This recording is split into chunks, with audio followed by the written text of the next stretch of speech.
wants to do the recap, but you're all shirkers, so I don't mind doing it if you'd like. Just call me a Sherpa. I believe that was shirkers. Yeah, which I'm not sure is a word. Shirk, yeah, to shirk responsibility. One who shirks. Yeah, well, that's what I was going for, but I don't know if it was you could know that, but who knows? But yeah, if anyone would like to take it for a point of inspiration, other than C, she always does it. Okay. I'm happy for you to do it because I haven't summated. All right, that's a point of inspiration for me then.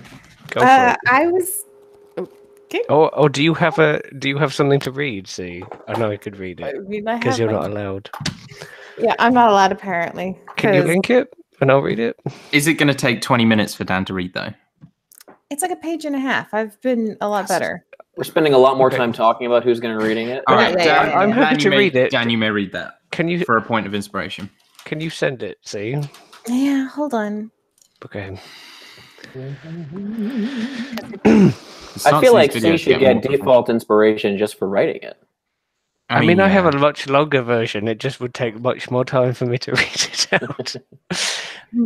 I can give it to C, because you can give your inspirations to people. So here, Daniel. I'll give it to who needs it, I guess. Oh, okay. Right.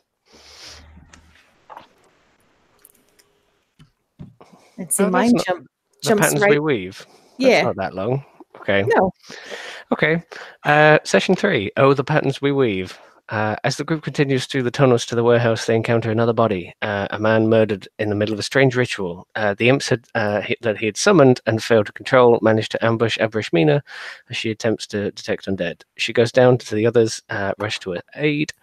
Bryn displaying the first usage of magic since the party had met her. They quickly deal with the imps. Now, I seem to remember that was on the down low because I asked if Maku had seen it or not, and you said no. So it has happened. But maybe not everyone knows. They quickly deal with the imps, investigate the body, discover a light shield made of sandworm scale, etched with the number 60. There is a brief speculation about sandworms in general and the events of the Vicar before they continue to the warehouse. Sneaking inside to find the auction has already begun. After some debate, after the course of action, they eventually Declan and Maya and Thal take up to the rafters, silently eliminate guards overlooking the stage. Bryn's magic giving Maya and Thal the advantage they needed to get in place, while Declan is quiet enough on his own.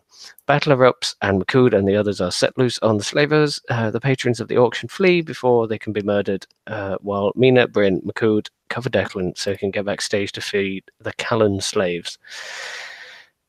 Mina was nearly ambushed once again, but the figure appears before her that cuts its way through the enemies around her. The voice speaks in a booming voice and guides her, and he is inspired to manifest her in a form of her full ASMR glory.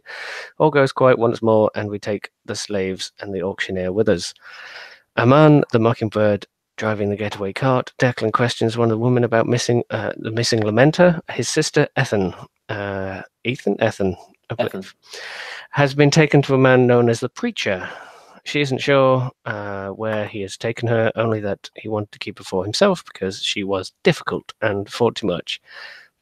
Bryn listens to the questioning with extreme interest, and when Declan is done, mentally questions the woman about the northern woman, Bryn's mother. Unfortunately, the woman has not seen her. Returning to the butcher shop, Declan carries out an interrogation of the auctioneer they captured, questioning him about the Preacher. Doesn't learn much more about the man in question, but the auctioneer, Cody, reveals that the Preacher has 4 apostles: Jura, Kolo, On, and Medar. The most promising lead is Jura, as Cody was able to give general location for the trapper. Afterwards, Declan gives a formal notice to Sharat that he cannot officially join the ranks, though it seems the rest of the party is content to take advantage of the hospitality and safe harbor that the Six Eyes are offering. After Makud and Quincy get to know each other, Maya and Thal return to give them a strange wooden coin, telling them to go visit the abandoned bell tower and in the abandoned temple on the north side of town. Declan approaches the others, asks them to help with his mission. Mina thinks that they have been brought together for a reason, even if the pattern is hard to discern concern at the moment. Bryn is practical enough not to turn down allies, and for McCood, he feels that perhaps it is his people's renowned ability to guide others that we are needing. Thus, agreed, they are now a party in truth and not just by opportunity now. Bravo. That was the longest sentence I've ever heard. Wasn't there was I know. I was trying to say it quickly. No, thank you. Yeah, that was good. Very good. Inspo. And I suppose it had been a while, so I tried not to. I think if we'd been playing week to week, I would have maybe brushed over some of the details, but I think it was nice to get a that was refresher. good. That was good. Cool. So, as we've said, Declan spent the early hours of the morning getting the slaver fair passage out of the Shah. I'm assuming after that you retired to your apartment. Yeah, I would have set some sort of rendezvous with the rest of the group so we could plan our next step. But then, yes, I would. Once I was done getting the auctioneer out of town, I was also going to go look for Tira, little girl. Yeah, Tira. Yeah. Yeah, you can find her fairly easily. She's just kind of scampering about, being a little sandy girl that she is. So I'll go find her. Is she with anyone presently? Yeah, there's probably her and like a little boy, and they're sort of just like throwing stones at the side of a wall or something. Okay, so Declan will try to like sneak up while they're playing, and then just sort of interject his hand and catch the ball. To sort of stop the game and grab her attention. And you see her like jump. Oh, Mr. Declan. Tira, my dear, how are you? I'm good, Mr. Declan. Would you mind asking your friend to go play somewhere else? There's something I need to speak to you about. Oh, okay. And she like turns to the little boy and sort of like whispers to him, and he scampers off. Okay. Tira, where is your brother? I don't know, Mr. Declan. Do you think we could find him? Maybe. Well, it's very important that I speak with you both. I'm afraid you are in some danger, Tira, and I don't want to scare you, but I don't want to lie to you either. Oh.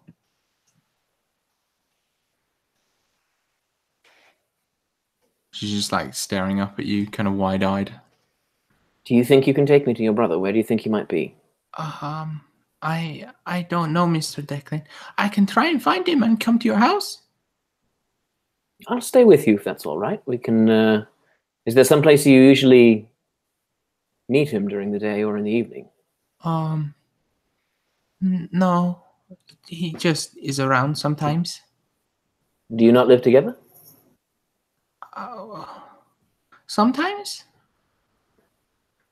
Let's see if we can find him. What's his name? What is his name? Shit. His name is. I'll put it in the chat. Murin. Murin. Well, let's see if we can find him, and we can move on to somebody else. So it becomes pretty clear, like after a little while, that she's not really heading anywhere specific. She's just sort of like walking around. Mm-hmm.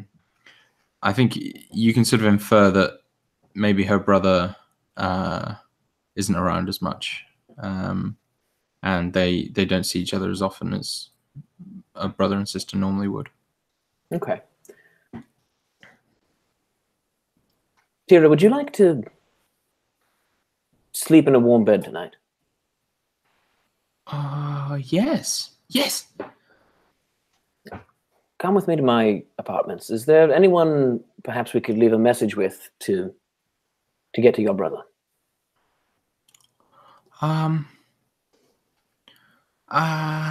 She sort of like thinks. We could maybe write on the wall. You think you might see that? She nods. I'm going to speak to her a little bit in like really simple thieves' cant. Does your brother know this tongue? I think so. Okay. So as we're walking around, I'll be writing little, little notes for her brother in Thieves Camp. To just not exactly where my apartment is, but the neighborhood. Like if you wouldn't mind, it's been ages since we played. Can you remind me what you know about her brother, just so I don't spill the beans? Not much, just that he warned her away from the warehouse. Oh yeah. Okay. So Declan's concern is that now that he knows the preacher is here, he didn't necessarily know that before, and that he's like an influential person, and probably knows that Declan is here. He's already proven that he's willing to hurt innocent people to hurt Declan. So he's trying to protect this girl, but involve her family in that if that's something he can do. Yeah. Okay. So anyway, Yeah, so you can definitely leave notes around. From what she says, he sounds kind of like a bit of a roguish kind of drifter type. Maybe like a sort of mirrored version of yourself, with less of a code and less morality, maybe. Just trying to survive. But he, so you think it's likely that he might see these messages. Okay. And before we end the scene or whatever, I will just say to Tira, what did you do with the gold I gave you? Oh, I hid it. Very, very good. No one else knows where it is. Not even your brother. She shakes her head and looks really proud of herself. Very, very good. And we'll continue on to the apartment. Okay. Yeah, so you can head back there and sort of put her up in the bed or whatever. And she's I'll tell her stories. We'll play games. How old is she? She's like 5, 6. Yeah, about there. She's very, very young. Okay. And she definitely is just loving it. Having someone tell her stories, having warm bed, warm food, that kind of thing. It's very much appreciated. So you guys can all get a long rest in, and then you said you wanted to rendezvous. Where and when would that be, you guys?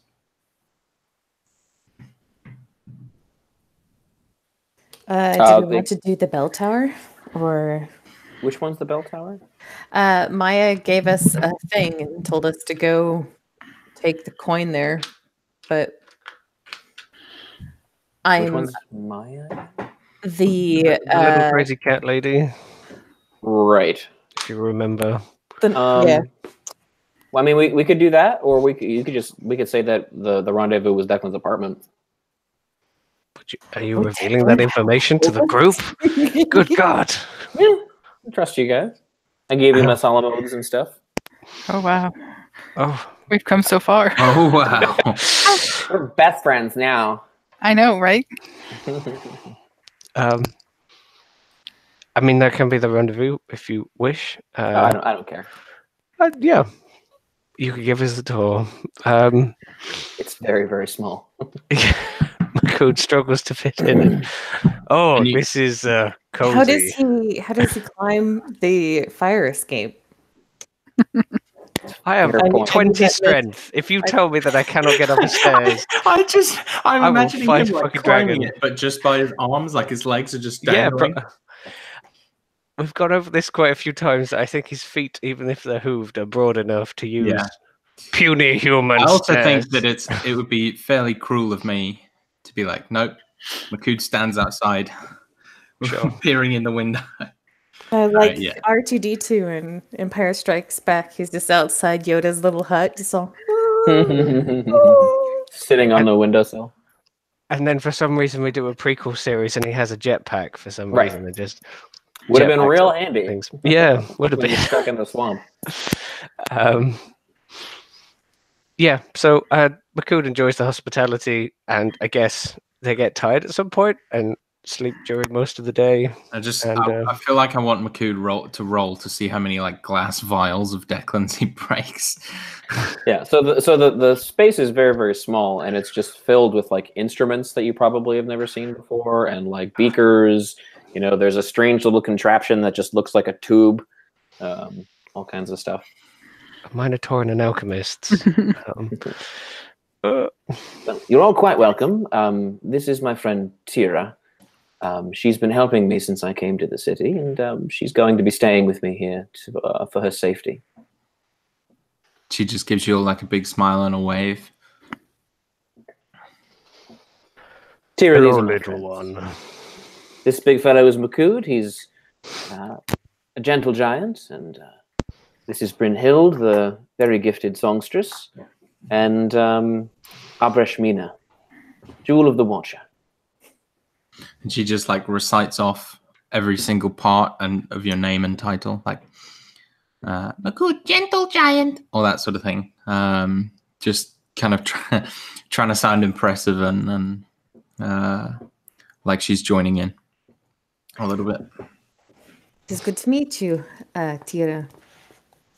And then she like goes back to whatever she was doing before, sort of losing interest a little bit. I'll sort of saddle over to Mina and and say in a hushed tone, but not obviously like I'm trying to keep something from Tira, because usually kids can clue into that kind of thing. Yeah. Let's be like, Abreshmina, I wonder if perhaps your knowledge of the city could be useful at this time. Do you know of any charitable organizations here that take in street children? There are many of the temples that do. Most have some sort of capacity for taking in the orphans, especially ones that display talents. Well, she's a very bright young girl. I myself was a foundling. The first sack of gold that was given to us by the Six Eyes, I have invested that in young Tira here. We could use that gold to secure her a position at such a temple, if you believe that such a place is safe. My concern is that this man, the preacher, may make her a target if he becomes aware of my care for her. Do you think such a temple would be safe? Do I think such a temple would be safe? Yeah. I mean, from your experience, you know, no harm is going to come to her, but she might end up having, you know, the sort of gilded cage life that you did, but probably not as bad because she's not, you know, Jewel of the Watcher type thing. But, you know, it's a good life. Better than most. It needn't be forever. Once this situation is resolved, I could, you know, bring her back out and see to her education. If she wished, she could even come with me back to Dathoin, but for now, she needs a place where caring eyes can watch over her. That would be very good for you, I think. I would not recommend my temple, of course, because I am trying not to go back there. The Temple of Istus might be good. The goddess of fate, there are reasons for, well, children are nothing if full of potential. Very true. The Temple of who now? Istu? Istus. Istus. Istus. Istus. Nice. Okay. Very well. I will journey there myself post-haste. If you would not mind accompanying me, I feel that perhaps your status might... you have a better way with people anyway. Would you mind? I would not, but it might make things difficult for me if I am seen in a temple. Oh. I am known through some. Are you some kind of fugitive, or? Sorry, Sorry if this is information that I already have and I've forgotten, but... she's might have been things that she had discussed with the others when you weren't around. It's hard to keep that straight sometimes. But I do disappear a lot. Yes, and Mina will kind of shift awkwardly and say, I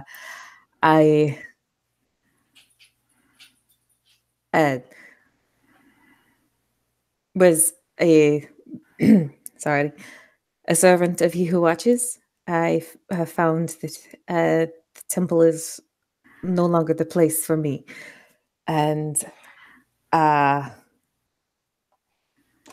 suppose they did not care for that decision. I did not include them in this decision. Are you bound by law to them? Not as such. While I am not slave, as was Makud in the Vakara, I was considered, well, Jewel of the Watcher is. I think I understand. I will not put you in a position that could cause you any grief. I will take Tira myself. I will go if you would like. I just wanted you to be aware that it might bring some undue attention. It's fine. I'm sure I can be only mildly abrasive for an evening. Anyway, our fellowship is gathered. Perhaps we should begin discussions of our next steps.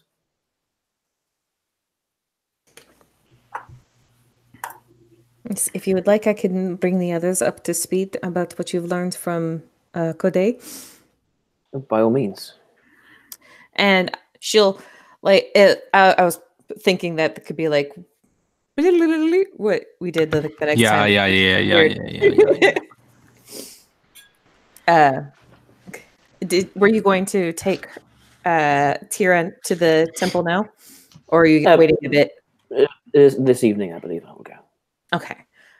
So then I will tell the others what we learned about the apostles and the preacher from Kode, the auctioneer.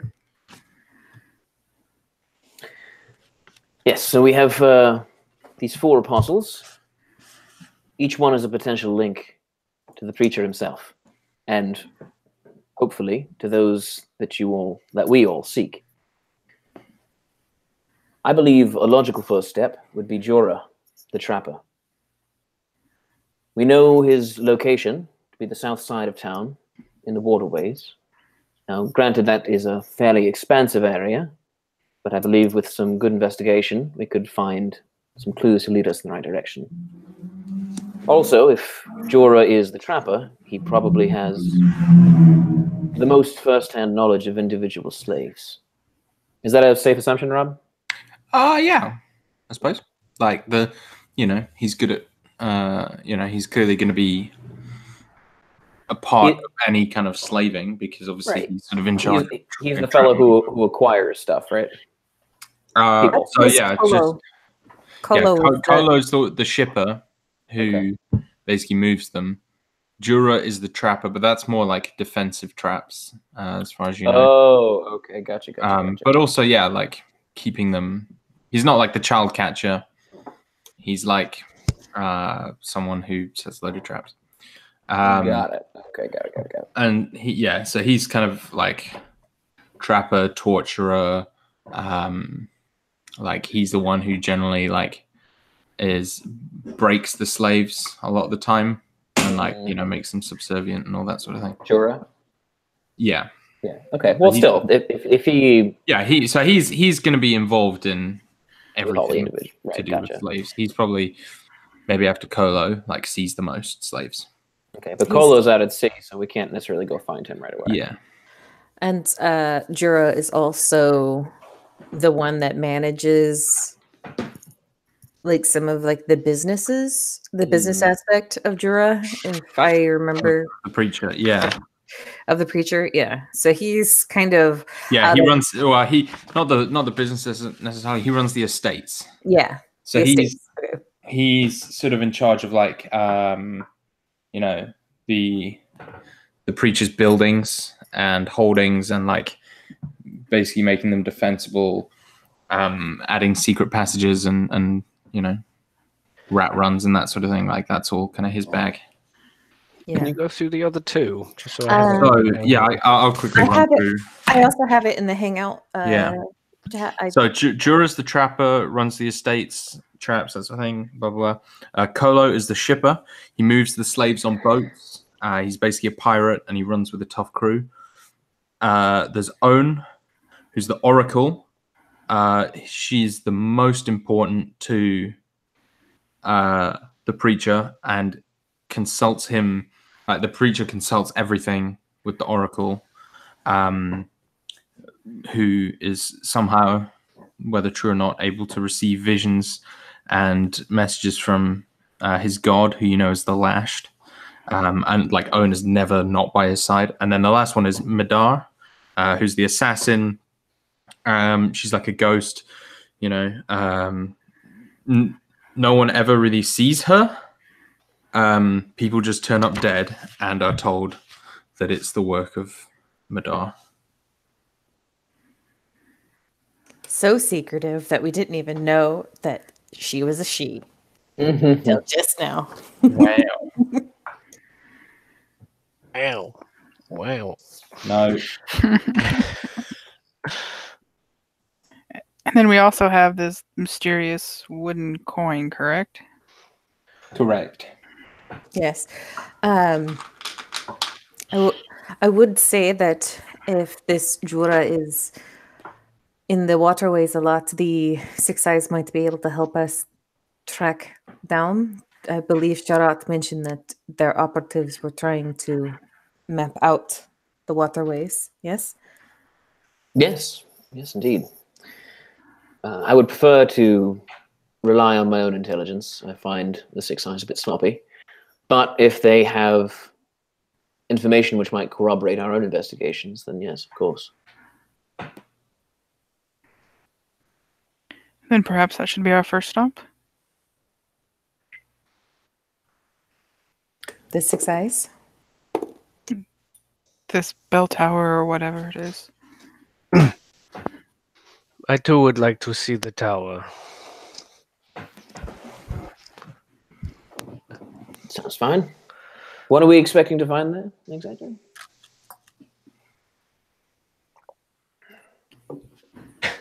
Do we not know? Makud kind of just sort of like looks and then looks to Bryn and kind of just like shrugs because we weren't told at all. It was just take the coin to the tower. But Mysteries. Yes. yes. Abrashmina will pull out the wooden coin and kind of inspect it in like the light of day, rather than like the underground bar of a butcher shop. Yep.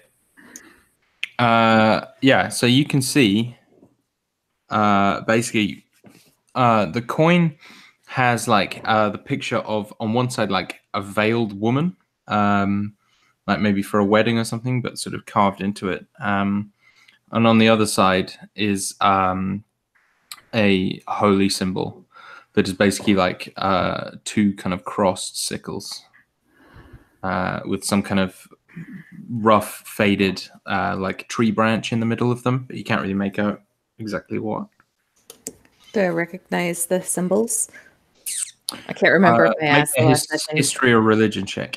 I can't remember if I asked last time. I also like that we were having a conversation and Tira just goes, Mysteries in the background. That's a natural 20. Oh, okay. So religion 23. Yeah. So you hold on. Yeah. So you would know that this pertains to a temple. It's a temple that has been like crumbling and abandoned for longer than you've been alive, maybe 100 years or something. Like it's ancient, but it's never been torn down. It's never been built over, and people tend to avoid it. The actual religion, you don't know, but it is kind of famous for just kind of giving people the heebie-jeebies. Like kids, dare each other to go up and like knock on the door of the temple and that sort of thing. But that this iconography is like all over that temple. The kind of thing that the Shaletha would give people she doesn't know. Pretty much. So the bell tower is the temple? Yeah. So the temple has a bell tower. Got it. And you were told to take the coin to the bell tower in the temple. Okay, got it. I am not sure if it will lead to anything, but perhaps it would be worth investigating. Of course. I would perhaps prefer to move once the sun has gone down. I'm going to do my best work. Hey. Definitely a lot more comfortable outside. Yes, for a fact. I don't much like wearing my leathers when the sun is out. Oh, we've gone shopping already, right? Mm-hmm. Okay, and so Abrashmina will pull out a little charm that I believe that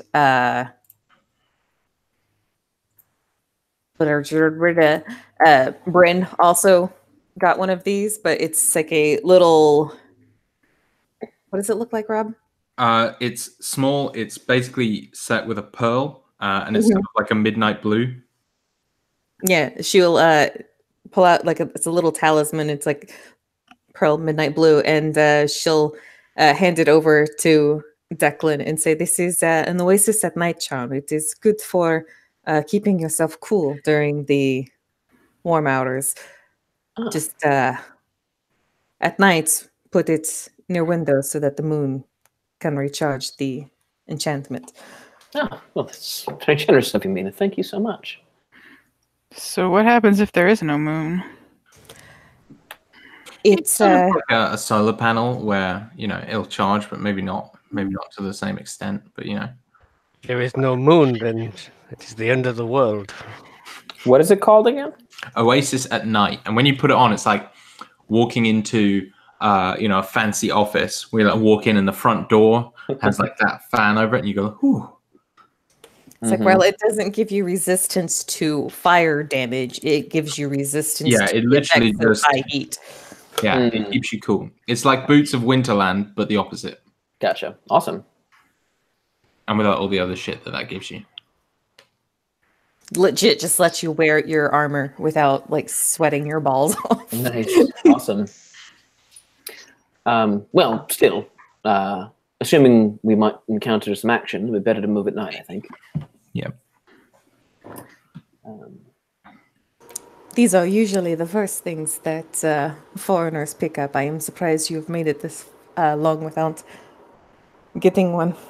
Well, I suppose I was distracted by other concerns, but I suppose that does leave you blinded to some of the more obvious things in life.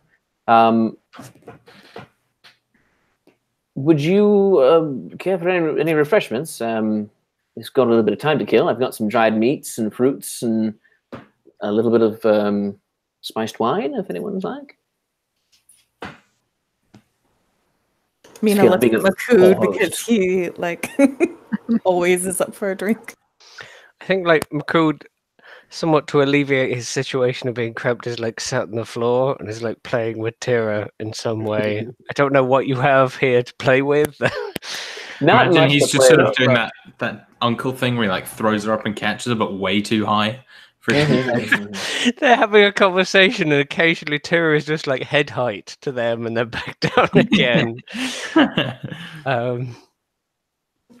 I could take some wine to go. If you wish, I don't have a wine skin. I'm afraid it's just glasses. I think he but before you even finish the sentence, there's a massive hand holding a massive wineskin that's probably bigger than the bottle. Instead of Tira coming up, it's a wineskin. Yeah. Well, I don't have this She much. comes up with the wineskin. You may need to drink just for the taste rather than inebriation. I don't think I have enough to get you drunk. Just for the taste, then. Yes. I'll pour a little bit in your wineskin. And we can pass time, or is there anything anyone wants to do?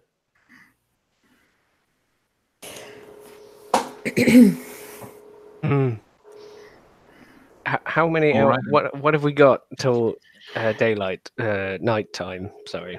Yeah, so it probably gets dark around 8-ish at the moment. Okay. So it's about 5 hours. Nice. So yeah, Does finish the off. brother come by at that time at all? No, he does not come by. Okay. Why don't we go to the temple? Try Uh, to find this little one somewhere. Yes, I think that would be quite wise. The Temple of Istus. Yes? Yes. Yes, if you wouldn't mind. Tira, dear, Yes, Mr. Declan. do you know the Temple of Istus? Yes, Mr. Declan. Okay. Tira, first we're going to find the money I gave you, and we're going to go to the Temple of Istus, and the priests and the priestesses there, they're going to take care of you. And I want you to understand why this is happening. There is a very, very dangerous man in this city. A man who doesn't like me at all. He's hurt people that I love very much. And I care about you a great deal, Tira, and I would be very upset if something were to happen to you. Will you stay at the temple where you can be safe? Oh, okay. Should I scuff the feet? I understand it will be new and difficult, but it will be a good life. I will make sure that they are paid to feed and take care of you well, and they will keep you safe. Okay, Mr. Declan. And I promise to come visit you. She nods. All right. I'll take her by the hand and make my way down the fire escape. Yeah. Yeah, so you lead her out, and the Temple of Istus is massive and sort of very, it's a landmark. You find your way there, and it's very cool inside, and it's like the interior is decorated with these sort of neutral kind of sky blue and white tiles that sort of swirl in vaguely kind of cloud-like patterns. There's a very, very large and ancient-looking loom that is like the size of a small house, like in the central foyer. And around that is sort of like a koi pond type thing. It's sort of on an island in the middle of this pond. And you see people in these sort of light blue robes just kind of bustling about, going to and fro. And you see that there's one woman sort of just watering plants over one corner, and she's wearing robes that are the same as everyone else's, but they've got this sort of like gold and white trim around them, as though she's in some kind of position of authority. I will approach, but on the way there, I might ask Mina to give me all the proper customary ways in which I should interact with these people, so I don't put my foot in my mouth. Okay. So Mina would tell you that it's that the only real thing is to act respectfully. They're not going to expect you to know every tiny little custom and everything, but make sure you treat religious figures in a shah, very carefully, speak properly and politely, and be very, very respectful to them. And how does one address a mistress of a temple? What is the proper word? Well, it again depends on the temple, but for Istus, just sisters is fine. Sisters. I will approach and give a slight bow to the head of the temple and say, "Sister, my name is not Declan Cole. What is my name? My name is." That is an interesting name. Oh, it's so sloppy, oh. Right.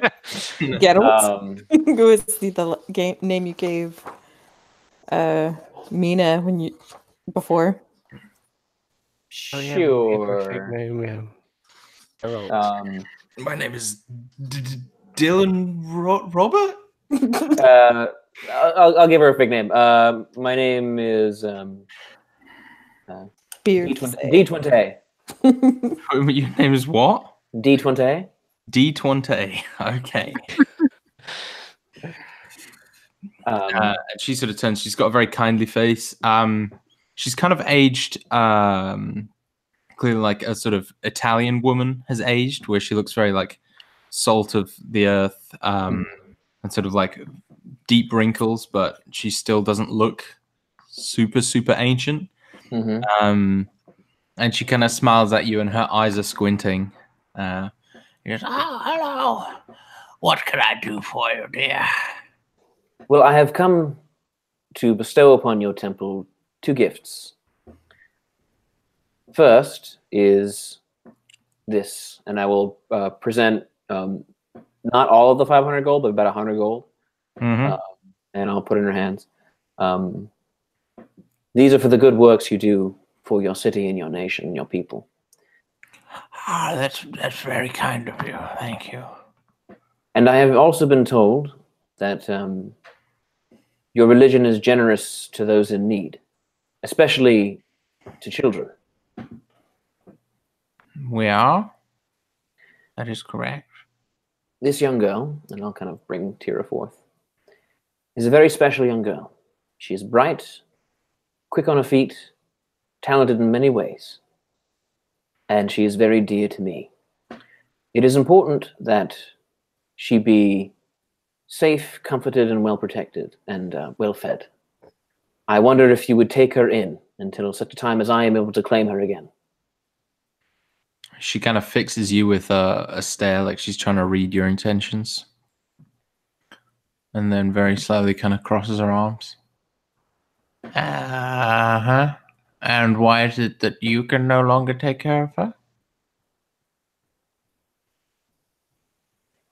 Well, in truth, she is not my daughter. She is a street orphan, as I'm sure you can tell. Her parents are dead. She has a brother about the city to whom I am still waiting to speak. Right.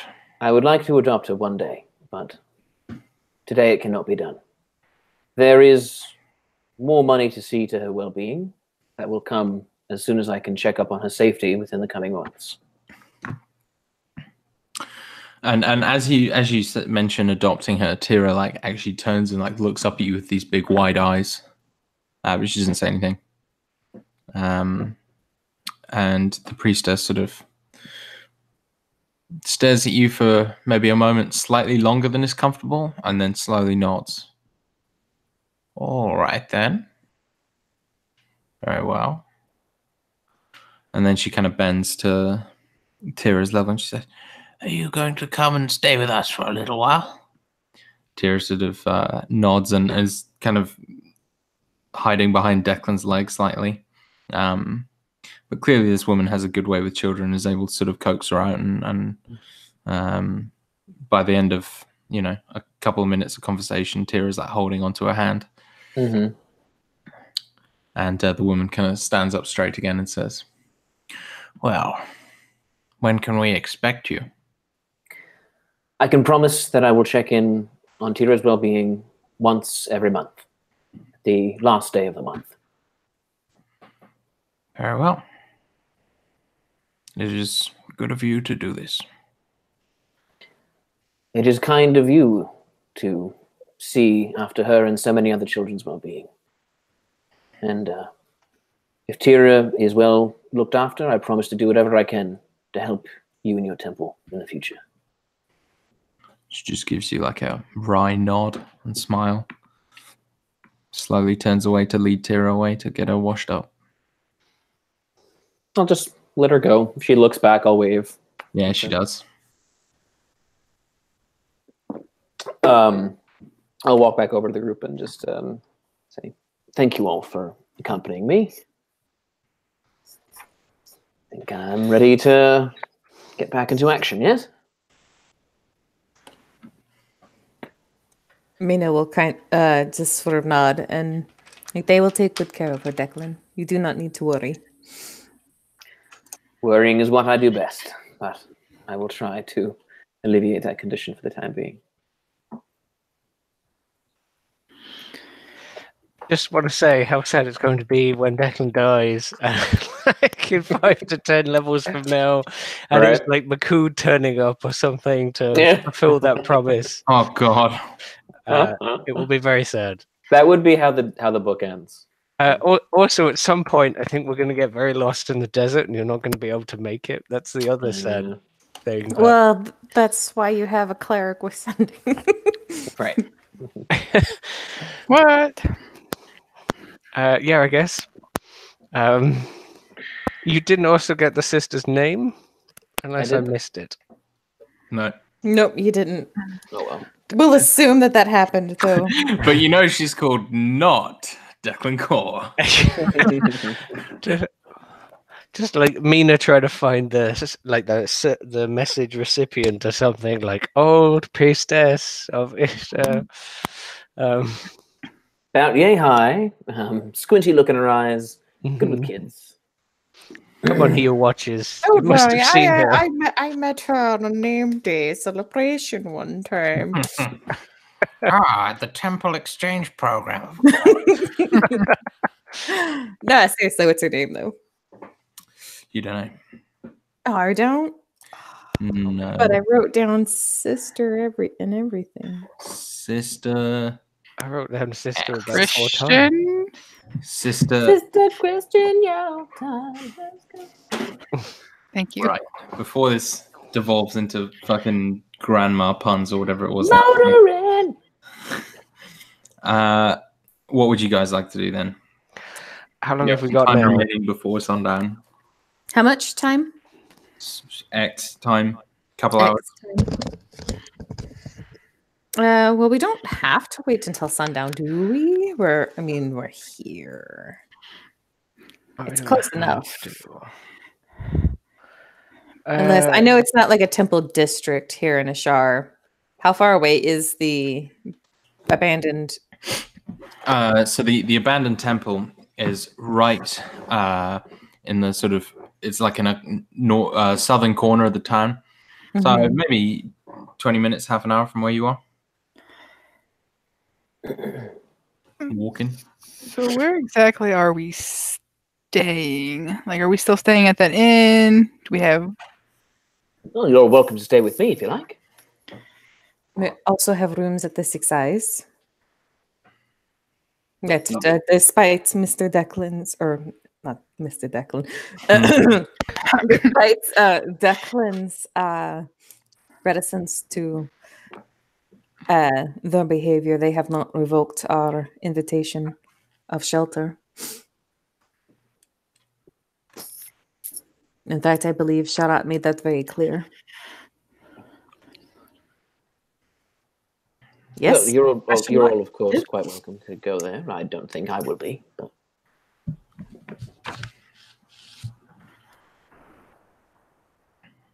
Just don't want to bring any undue attention to them. Agreed.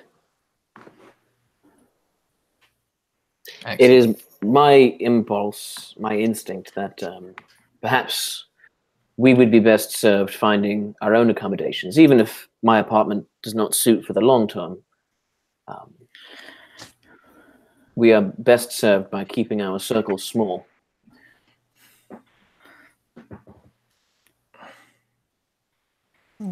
We have the funds for accommodations elsewhere. I do not believe that the Shrieking Eel would be a good choice for us, having already stayed there. The Shrieking Eel. I don't think... Oh, sorry. I don't think we can shelter everyone we come across, or who shelters us with the temple, within a temple. No. How dangerous is this man, the preacher? How connected is he? Do you know? I couldn't speak to his connections here, although if he is at the pinnacle of the slave trade, as it seems that he is, then he is undoubtedly rich and powerful. But more than this, I can tell you he's a man to be feared. He cut a bloody swath through Dathoin, killing dozens, brutally and horribly. Well, there's a question that I haven't asked yet. Does Abrashmina have any knowledge of the workings of the preacher and any of his stuff from her assignments or whatever? No. No. Nah. Like, there's no way in the circle she was moving in, his name would ever have been brought up. Mm.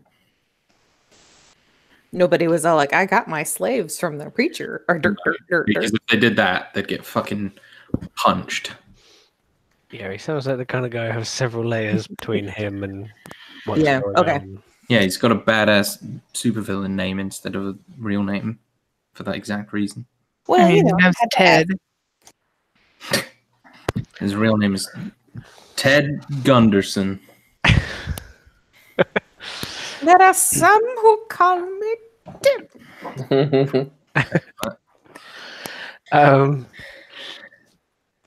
Makud, he's going to be like standing and maybe like looking in the pool to see if there is actually fish in there. Is there koi or something akin to koi? He's just kind of like watching them placidly go around and also thinking like how strong, like if he's strong enough to use that loom. So yeah, the fish in there are native to the oasis. Yeah. They're called ribbon fish, and they're basically koi, but each of their fins, their tail, basically kind of extends out like a streamer, almost like a Siamese fighting fish type thing. Mm-hmm. So that when they swim, there's this kind of trail out of them, like an airplane with an advertising sign sort of thing. It makes them look like they're wearing kind of dresses, and they're all like deep reds and oranges and yellows. Very purdy. So like little beta, like huge beta fish. Pretty much. Nice. We could go to the Shal. He To the owes Shal? us a favor. The Shal Abjana, you know, the guy that we rescued from the Right. car, who said he like, didn't he say something like "stay close" or like "I'll like He help offered you me out, work. that kind of thing"? Like he was an avenue, and made himself. Yeah, definitely. available He's a contact that you could. Yes. go back to. So he would just say we could go to the Shal. He might have something for us to do. Sure. Or I thought we were going to the bell tower. You want to do that now? Oh, is it still daylight out? Sorry. It's like twilight at this point. It's getting towards evening. I think we could probably go now. Let us go to the tower. All right. Let's go to the tower. Okay. I think 5-minute break if everyone's down. Sure. Yeah. Sweet.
Woo!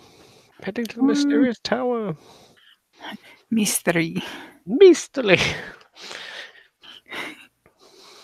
I know Rob was just like saying that in a voice because he likes to input things, but that's how I saw it, and I was like, "That's That's wonderful exactly for what that the was. yeah.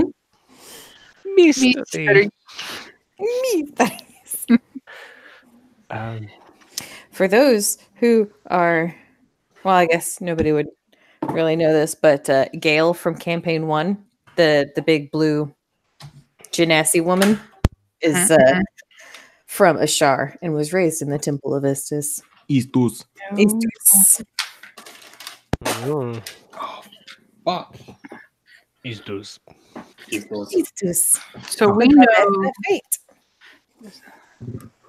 So what we know about the preacher is that he is mainly responsible for bringing the most of the slaves from Lament.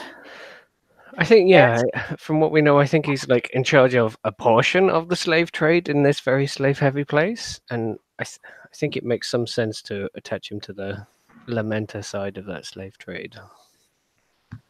And he seems And before he came here, or most recently, he was in Dithoin, just randomly killing people, basically. Yeah.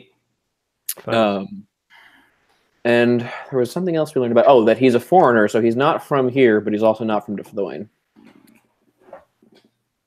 And he's got a famously weird accent. Like, no one really knows where he's from because his voice is kind of weird. Does he punch holes in the center of guys? Would you believe it? He does all the time. And he jumps battlements. And he looks like Ghost Rider. Interesting. Interesting.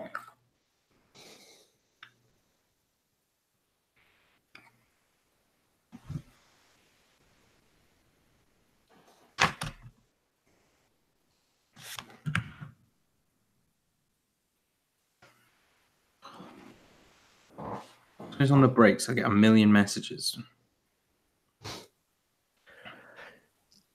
All right, I'm back. Out of character, kind of. I am curious about checking up with the Shell because he obviously had heavy connections to the Vicar, and we kind of ran and still have no idea why like sandworm, bug insect people attacked that place. We kind of like left that in our dust, and it might be interesting to find out why. I know that we got caught up in like slaves and like Slurves. such intrigue and what have you. But yeah, we haven't done any kind of, hey, what happened at the Vicar, other than like. And it hasn't been that long, technically. Like, yeah, people should still be freaking out, I think. But I think like the Shah was, a gladiator owner, and he probably would know or has dealt with the fallout because it's been what, a day or two since that happened. Maybe, or 3.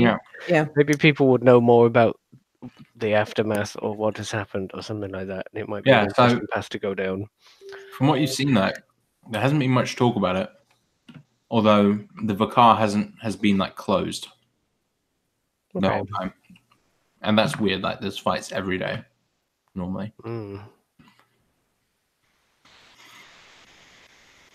But yeah, no one's been like it doesn't seem like the guards are doing anything about it and whatnot, which is strange.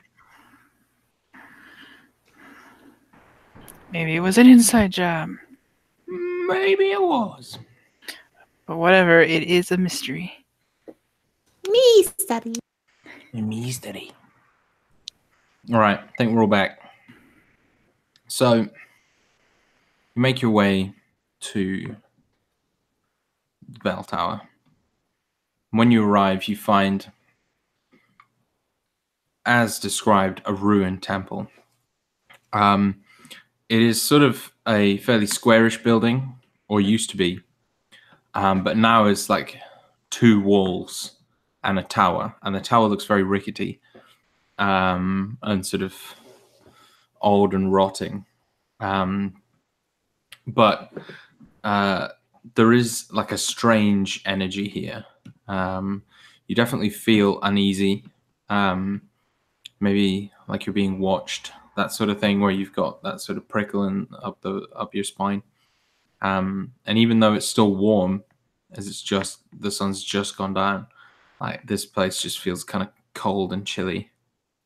The temple is partially collapsed, but still stands for the most part, and there is a doorway into it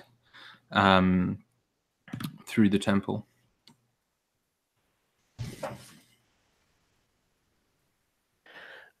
I'm just curious. Everywhere I imagine has an amount of sand and is covered in sand to some extent. Yeah. Does Makud get any kind of sense? Like, does the sand start to dance or play a little or shift in the wind? Like, is he picking up any vibes? So, and he hasn't. I've purposely not raged using this thing yet. So yeah. So you do not. You do not get the sense that your ancestor spirits or sort of that sort of thing are to do with this. But you are getting that sort of. But it might be like a similar kind of I'm feeling. loath to use the word vibe, but Okay. You're getting that sort of impression. Yeah. Where there is something not of this realm that is Okay. that is affecting this place. Yeah. Okay. I just wanted to know. If Mina uses her eyes at the grave, does she sense any undead within 60 feet? She does. Oh boy. Oh boy. So Declan would like to take a cursory look around. What's the approach like up to the temple? Is it like wide open? Can people see us? Like, is it sort of? Yeah, so people can see you if you went through the actual temple itself. It's like you could go in the front door, and then people wouldn't see you approaching the tower.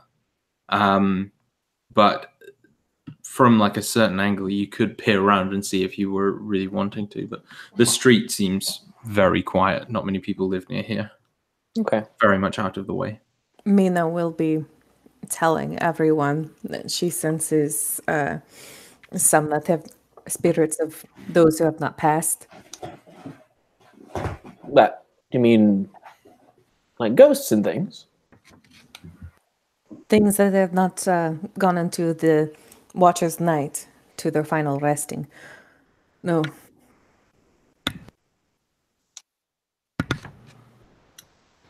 That's very disconcerting. Not really used to fighting the dead.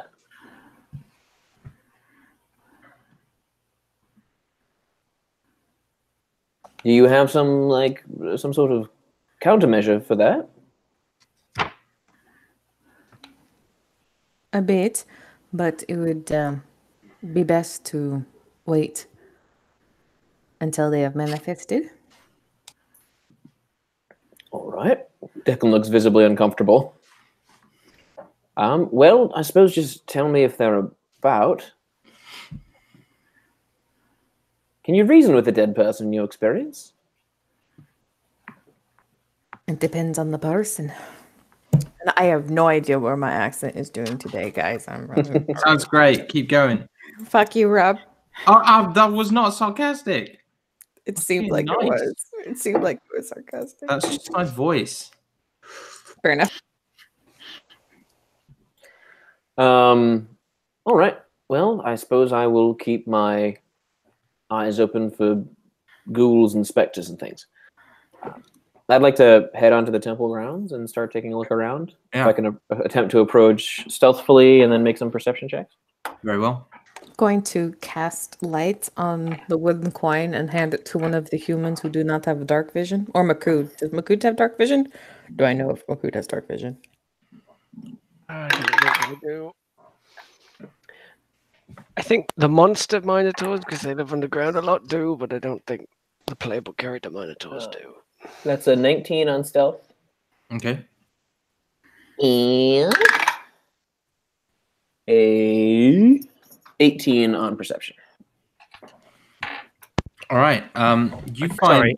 I just wanted to say, by the way, when you talked about the dead, I think if you looked across at Makood's, like he's already like Makood's way, he's already like, you know, a bit like a dog might get when it's on guard. Like you already see him sort of tense, and maybe the hair is already up, and you already get the sense that, well, you might already get the sense that you feel something. Makood, are you all right? There's going to be a long pause, and then he's just going to go restless, and he kind of like shivers. He does that shiver, you know, where like the like the peak, you know, like when like a cow or like a horse or something, and you get that down the spine where like the hair just shifts. Yeah. You can tell he's uncomfortable. But like Mina will nod when he says restless. Keep your nerves together, Makood. We need you. Big wimp. No, I didn't say scared. He's just tense. I know. And so, looking around, you find sort of like, kind of, it's mostly just rubble at this point, like ancient ruined wood. Like Nothing seems to be shifting in the visible or auditory spectrums. nothing that you can perceive. Okay. I'd like to do investigation to sort of see if I can find the tracks of anybody who's recently come through here, or any signs that someone has been here. You may attempt that. Ooh, that's pretty good. That's a 25.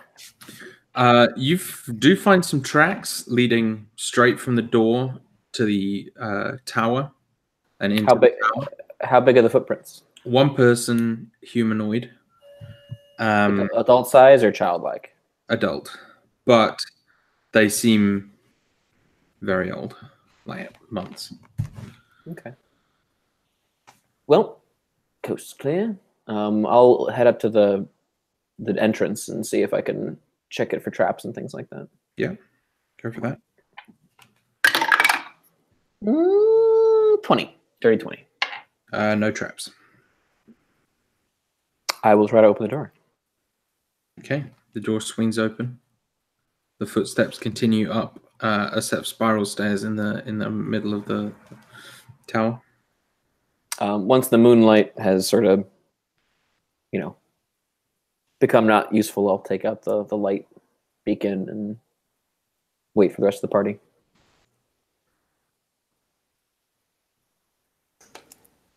We'll follow Declan. Now be very, very quiet. So you begin to ascend the stairs, and you can feel like the structural integrity of this building is definitely not what it once was. And like things shift and creak and groan as you move. And slowly you climb. Who's first? Declan. I'll be up ahead a little ways. And I guess I'll leave the light just sort of like maybe in my pocket in such a way so that it's glowing dimly. Like I can see my feet, but not too much else. I'm just kind of listening. Could I have the marching order for everyone else, please? Where would you like me to be? Do you want me to be after Declan? I'm happy wherever. I think Mina would be next unless somebody made her not. Okay, I'll go at the back. Okay. I imagine if we're going up a rickety old tower thing, you don't want the big heavy guy in front of you. And on that note, Makood, please make a dexterity saving throw. Great! I checked for traps. Can I check for In the structural doorway? integrity? Is it? Can I roll a perception check? If not, but is it visible? Because I get advantage on dex saves that are visible. Yeah, roll perception check. And my perception is, relatively poor. 15. That was a good roll. You see, as you're about to step on the next step up, that it looks unsafe. Okay, I will roll with advantage. My dex save with advantage is 14. So Okay. Makud and about 5 or 6 of the steps fall. how far up are we? Not terribly. Okay. Maybe on the first, you land on the stairs below. You take 10 damage, 10 bludgeoning damage. as 10? you- Jesus Christ. Would there have been enough time for me to get a reaction off seeing him fall backwards? That To was get a yes. like a.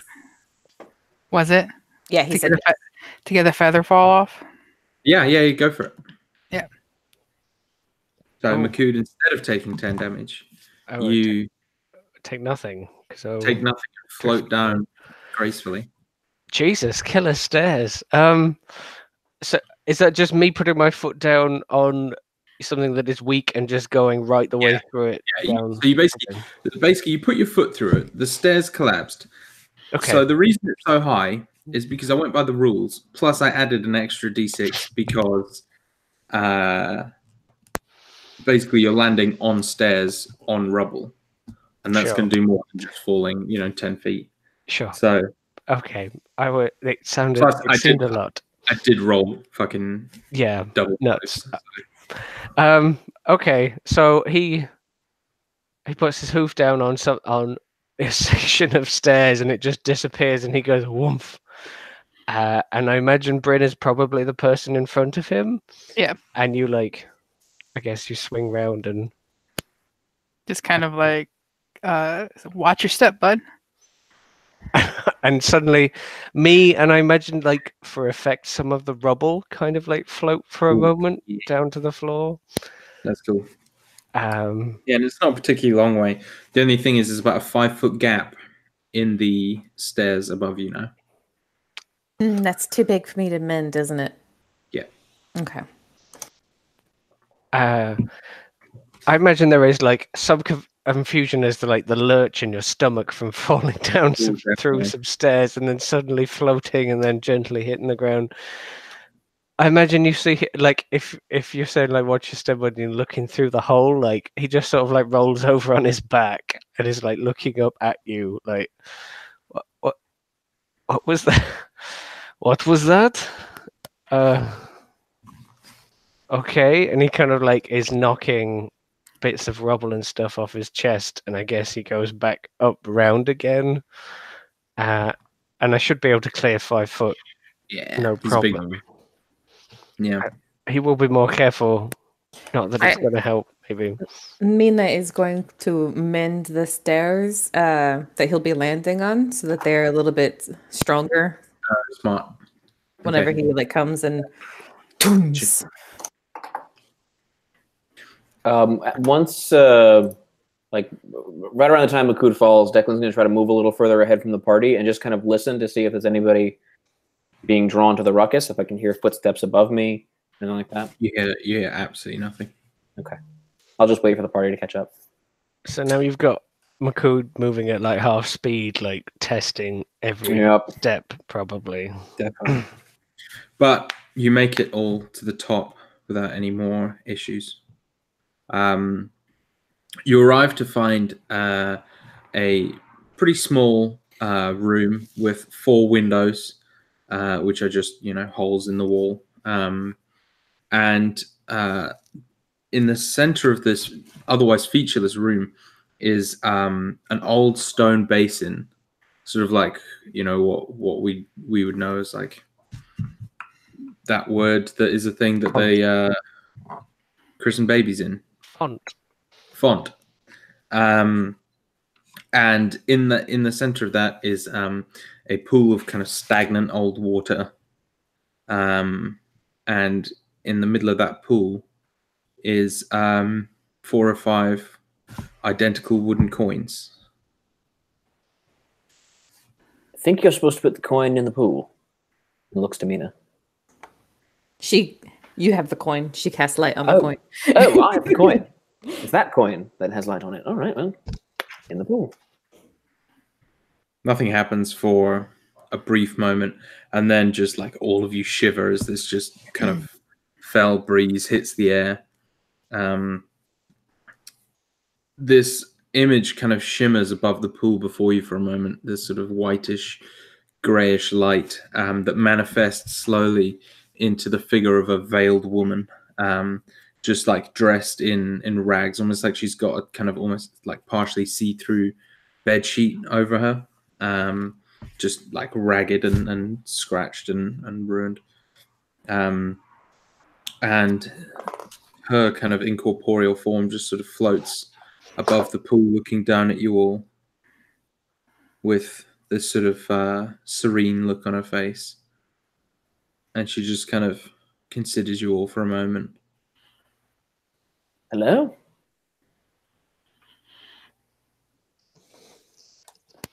Abrashmina, I think this is your cue. It's like Abrashmina will kind of step forward, clutching like the holy symbol around her neck, and she will look up at the woman and say, "Why have you not passed, spirit?" There is another moment of silence before the ghost speaks. And when she does, it's in this sort of scary, kind of terrifying whisper, almost like a hiss. And she says, I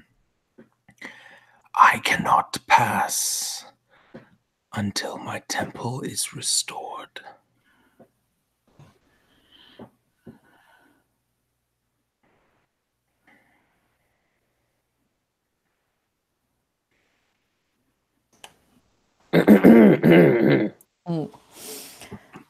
That may take some time. What happened to your temple? there's another kind of slightly elongated moment of silence before she answers. Years of desecration.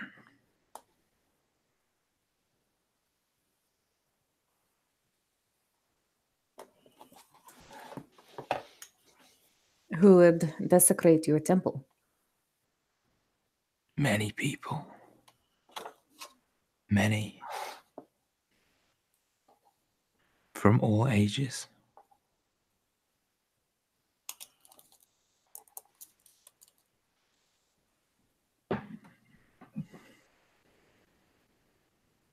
Is there anything we can do to help?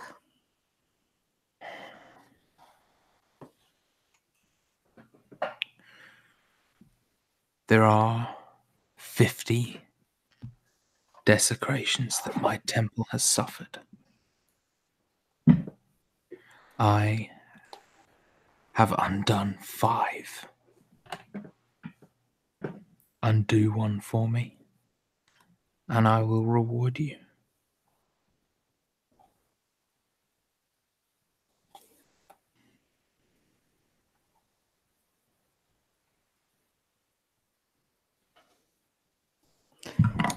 What are these desecrations you speak of?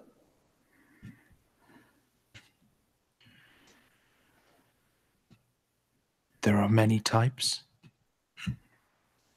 but there is one that plagues me the most.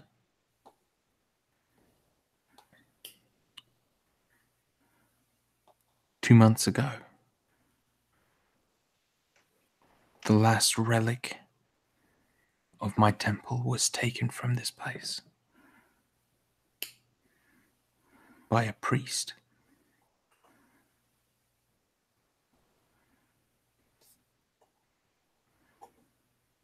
I wish to see it returned. What is this relic? It is a scepter. I'm sorry. What was that? I sneezed and didn't hear it. Oh, A scepter. ironically. Who took it?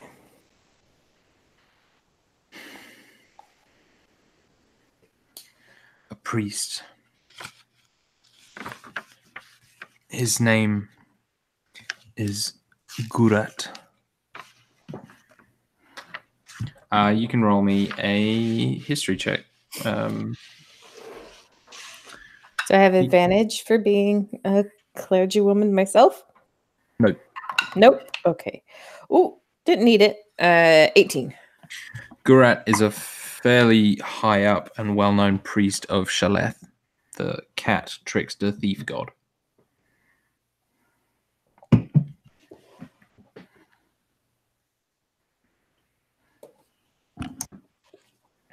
And he's the sort of rich type of priest that doesn't live at the temple. He has a swanky mansion up by the palace and just sort of comes to the temple during the day. Very much like a kind of hypocritical,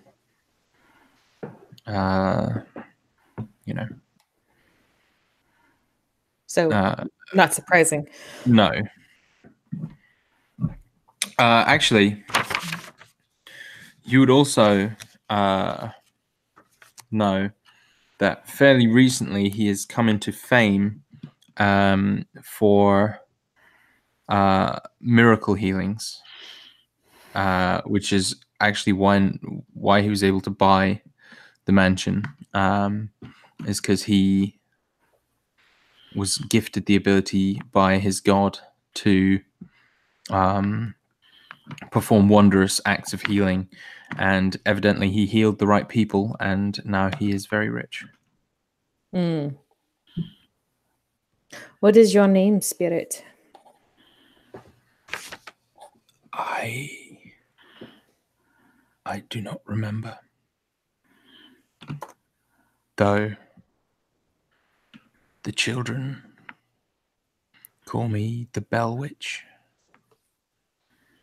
But that is the only name I know now.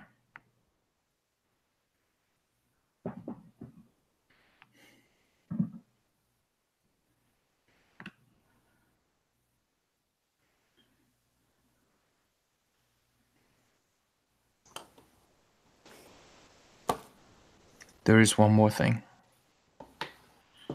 Speak. For the return of the coin, I will grant you one gift, an answer to a question that you may ask.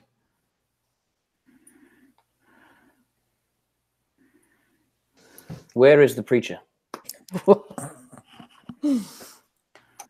She turns to you sort of with like a snake-like motion of her head, and she says, The preacher is in the desert, a place of statues and venom and life. This is the man who took my sister. One question. Shit.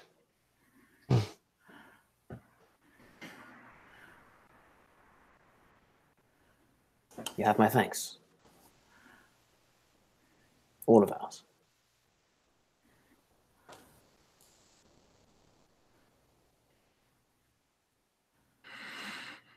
Will you recover my scepter?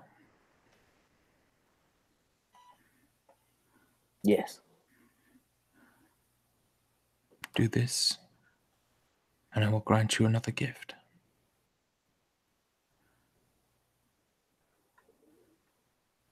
Did she tell us where to find it, or any clues or anything? she told you the dude who has it, and Abrishmina right. knows roughly where he lives. Okay. With that, the Bell Witch begins to slowly kind of become more and more transparent until she vanishes. Oh, that was fruitful. Do I know of a place in the desert that is full of statues, venom, and life? You can try and make some kind of check. Could I? Yeah, I was going to say Ken McCood. Good, my dude. I mean, we Can. may have different opinions on said place, but Is sorry. Rob, is it history? History is probably the only thing I would accept for this, yes. 14. Nope. I got a 15 minus 2, so 13. No. Oh, well. I mean, there's loads of places like that in Macoon's mind. Could be anywhere. It can be. Although I would say that a place of life in the desert would have to be an oasis. Well, There is no other place for life. it But I sounds. do not know of the statues in Venom. That is Well, not. if there are circulating. statues, it generally means some sort of settlement or a temple of some kind. Are there any old cities in the desert? Perhaps. Was there ever a cult of snake worship? I know that often primitive cultures have worshipped snake deities. I'm just going to say what I'm going to say, Rob, and you can correct it if you want to. But Macoon is going to like tilt his head slightly when you say like primitive. I'm not sure he even knows necessarily what it means, or maybe it's just the way he said it. But he will say there are a lot of buried places in the desert, a lot of snakes, and then he like turns to Mina, and a lot of life where you may not expect to find it. Hmm. It is important to put the ancestors to rest. She deserves that much. And And he Mina kind will of, like, nod. where the ghost was. Yeah. It is abhorrent that she's been left here. We should, if she is willing to be helped, we should help her. Of course.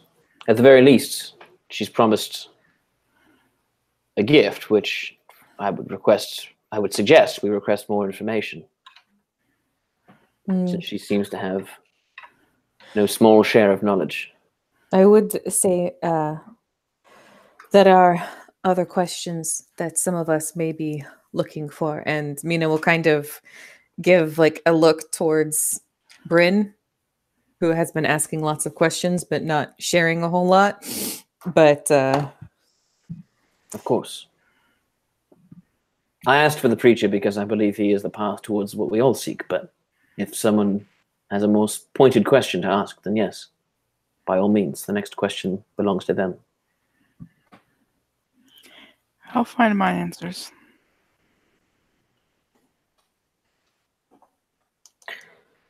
Well, Mina, you know where this healer is, yes? yes, Gurat is a priest for the Temple of Shaleth, the trickster goddess of thieves. He has become quite infamous recently for his new and miraculous healing gifts. Perhaps it is a result of the scepter he has taken. Perhaps. Tell me, what is the policy on stealing from a priest of thieves? She kind of chuckles. I would say that the goddess of Shaleth would say that if you can manage it, you earned it. That is reassuring. So, such a man is not likely to admit to the constabulary that he had been robbed. No? Correct me if I'm wrong there, Rob. Probably not, but Probably not. Yeah, if he Who got knows? it, yeah. that deep, you know, She is the you know what you know. yeah. She's a trickster. That one. But if he stole from this temple and due to the fact that he did not announce that he had taken this relic from this temple, probably means that he is trying to hide it, hide his possession of it. As such, he may not report it's going missing. Well, let's see if we can't liberate it. What we need is a way to get inside his estate.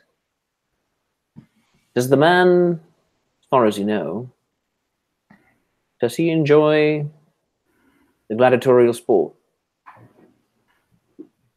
You don't know him that well enough. I do not know him that well. While I know of Shaleth and some of her clergy, they are not ones in which we that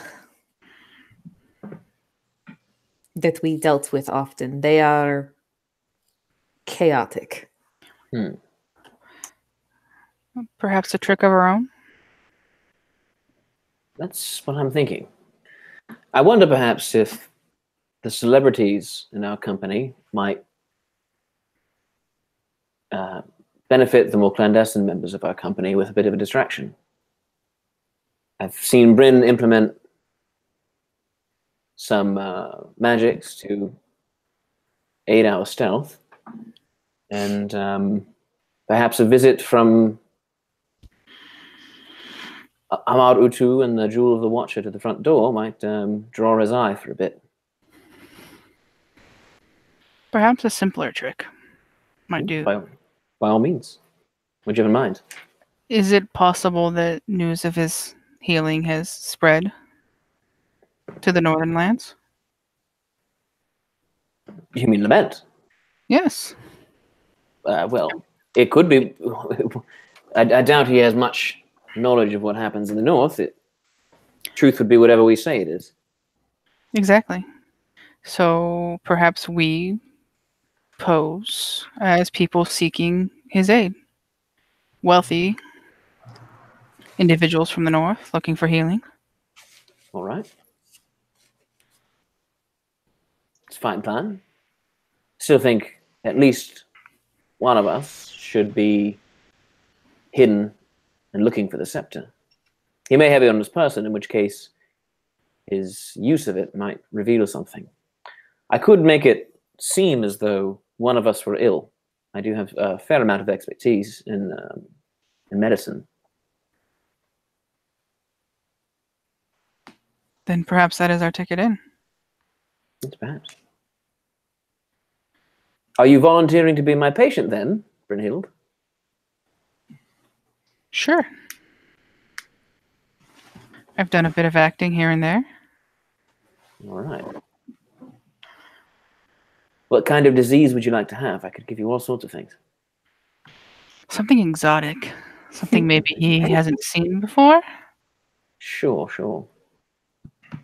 A pox of some sort. No, of course. So I don't know what kind of roll I would need to make here, Rob. Like, can I roll medicine to see like if I can give her the outer trappings of a really bizarre illness? Into a medicine roll there. There you go. Take some guidance if you got it. See? Yes. Abrishmin will lay a hand on your shoulder and say good luck on giving her the diseases.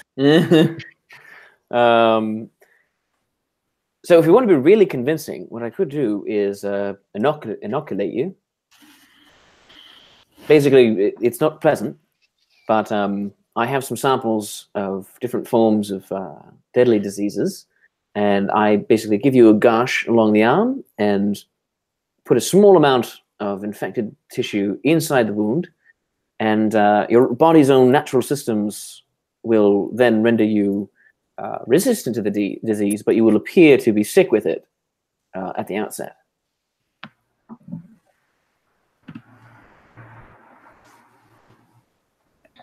I mean, I've done this before. It's been quite successful. Sorry? I said Bryn's an anti-vaxxer. no. I mean, Declan is like the only person in the world who would even think to do this. Yeah, this has gone from let me disguise you to let me cut you open and shove a bit of disease inside you. I mean, it's a wonderful idea. The best cons are the ones that have a little bit of truth to them, I guess. Yeah, I promise. You're a healthy young woman. You'll be fine. I'll be able to heal you if it goes awry. That's true. I actually did prep lesser restoration today. Ew.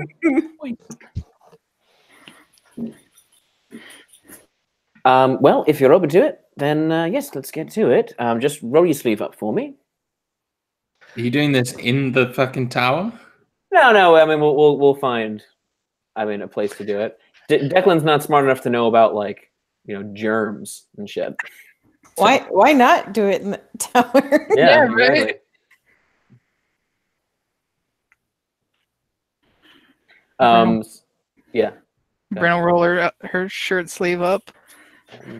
Declan just will. have while Yeah, you're go ahead. channeling like Edward Jenner and the whole cowpox smallpox thing. Is this Minotaur pox that you're Could be. putting in her arm, or Foot and mouth disease really destroyed the Minotaur community. ooh, Bakut's gonna really destroy you in a minute. Oh, Yeah. So I'll go into one of my little vials and I'll take a scalpel and give a small cut, and take a little bit of like a scraping of a little biological sample, and bubonic just plague. something, yeah, not quite that nasty, like something non-fatal, but that has some outward symptoms, and The just kind flu. of slip it under the cut, something like that. Yeah.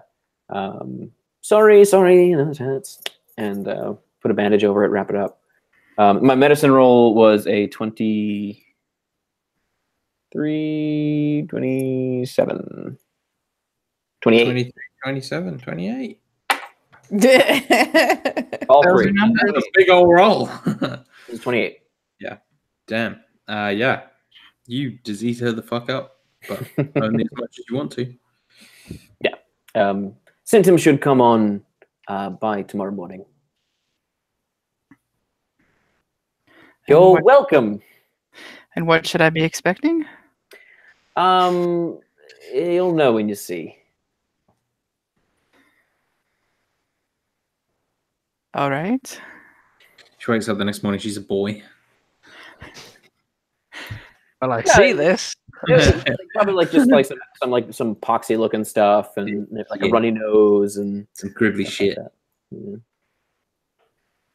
Very well. And so I'm assuming you're all planning on retiring after this? Yes. Could incubate, right? Yeah. So where would you like to retire? There's probably not enough room at Declan's apartment for you all to get comfortable sleep. There are free rooms at the butcher shop if you want, or you can go buy them if you'd rather. Should I avoid other people for fear of infecting them?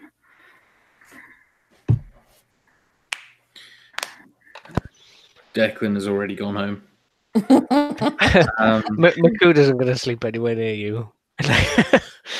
He's like watching you. Like he's like watching as you get your arm gashed open and whatever comes out of that vial pushed into you, and he's like, "No, thank you." He's a like hard pass. I think there's not really much space for him at Declan, so I guess I go back to the butchers. Yeah. Mina That will would go probably back. be the best place to isolate yourself as well, because you can have your own room without paying. Yeah, Mina's gonna go back to the butcher shop as well. Very well. Okay then.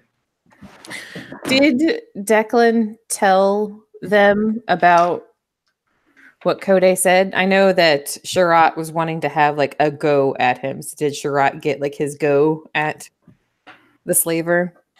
Because he wanted to interrogate him as Yeah, well. but you didn't find anything that Declan did. Okay. And then I was Declan, just making sure Yeah. that Yeah, wasn't yeah, like something information about the preacher didn't need to be shared with him. no. That's how Okay. you found out she was a girl. Yeah. So you guys head back to the butcher shop. Declan heads home. There are two things that happen when you get to the butcher shop. Oh God, they're all dead. It's not quite that bad. The first thing is something that happens to Abrishmina. You walk in, and there's a few people around, and you all hear a squawk as soon as you enter. So turn to one side, and you see a man sitting at a table alone, sort of nursing a drink. He's got kind of darkish skin, not as dark as an Ashari skin, but darker than a Lamenter's skin. And he's wearing this very kind of pretty, ornate leather armor, imbued with sort of feather patterns, and it's sort of this light kind of sky blue. He is muscular, but not.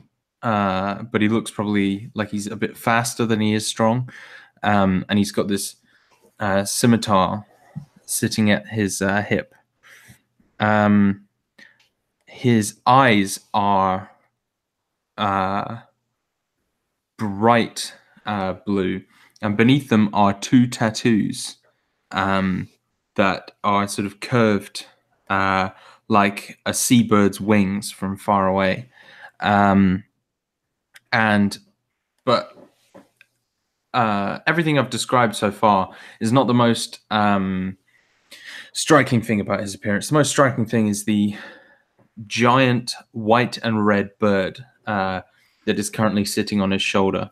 It is this regal creature, which is almost all white, but has kind of red stripes going up at its wings and neck, and it's got this sort of very regal kind of crown type sort of plumage at the top of its head. It looks kind of vaguely like a sort of eagle or something, but has this very strange color scheme. And as soon as you enter, you both, Abrishmina and this guy, just like lock eyes for a moment. And there is this sort of weird magnetic moment where you're both just staring at each other. And Abrishmina, you can tell that there's something different about him. And you can make a quick insight check for me. Yeah, sure. Is that eagle like the one you described when we first started the campaign? Or is No, it not? that was the Shalbird. So a Shalbird is it? Yeah. like midnight blue and gold, Okay. and it has wings like the length of a bus. So this thing is right, very different. Cool. I think they have a 30-foot wingspan, a Shalbird. I didn't know that. Cool. I think this is where you guys discover what C's favorite skill is, because that's a 15 plus 7 for 23 on the insight. Okay. You immediately get the impression that, like you have a connection to a deva of your god, he too has the same. For whoever his god is. Another ASMR. Indeed. And he sort of like cocks his head as he's looking at you. And the bird sort of does the same. And they both just stare for a while, not really looking down or away like you'd expect when caught staring. That is a pretty bird. He sort of like blinks rapidly and continues staring as though he hasn't heard you until the bird sort of like pecks at his head and he kind of comes out of his reverie and turns. Thank you. That's kind of you to say, he says. And his voice is sort of like naturally fairly quiet and soft, but it carries well enough.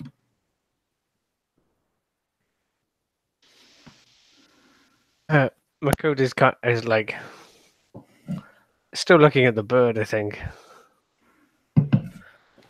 Has he ever seen one that is like this? Is not native to No, Ashar? it's not an Ashari bird. Okay. Must have traveled a long way. Yes, yeah, quite a long way.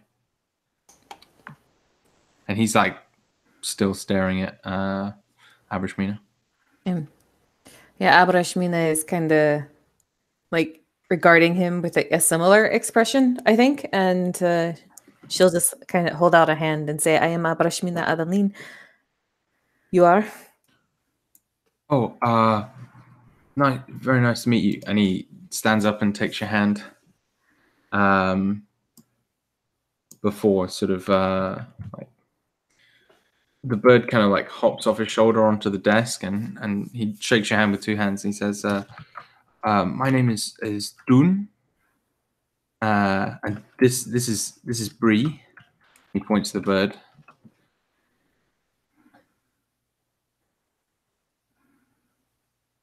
It's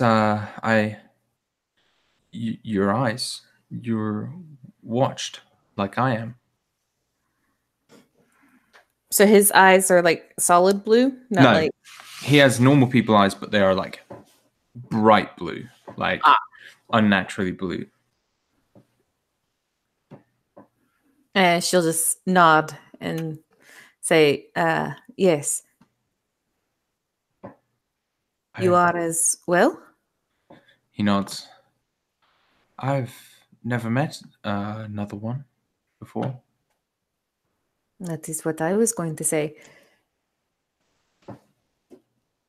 Where are you from, dude? I'm from Westland. It's a little bit north of here.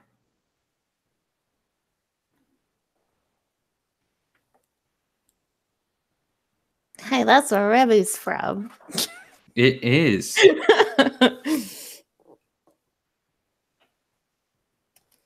What brings you to Ashar? Well, a few things. Mostly just trying to explore a little. How did you end up here with the six eyes? Well, I was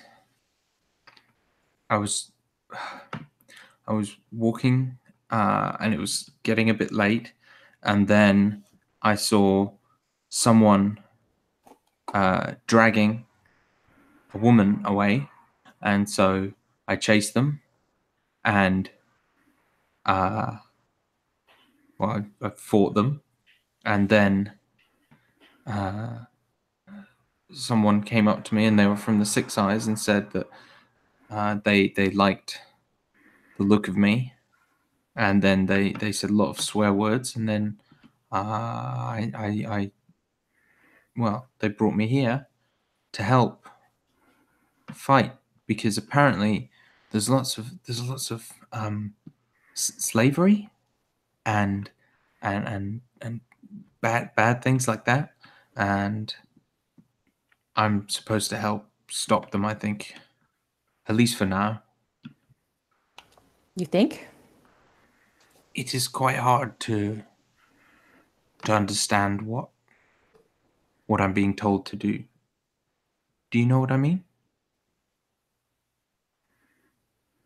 My watcher speaks to me.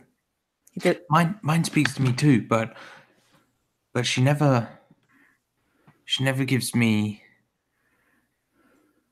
she never tells me exactly what the goal is. She just gives me very short instructions. He like turns and begins scratching Bree's cheek.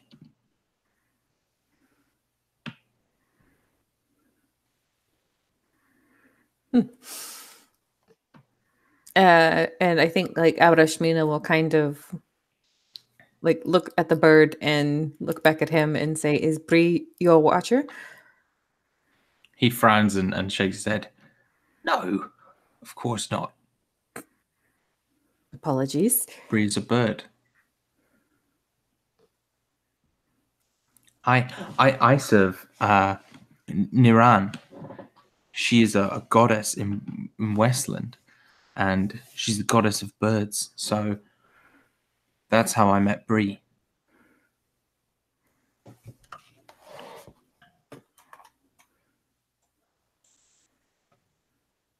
Yeah, Abrashmina will just kind of like kind of has like that, head tilted to the side, and sort of says, or I think is kind of waiting to hear from Ramiel. Wait, has he given her his name yet? Did I just spoil? I can't remember now. But Yeah, he did. okay. I'm just looking over his speech in the last one. I'm pretty sure he did. Yeah. And so yeah, she's gonna like try and see if she can hear anything from him. No, there's no instruction.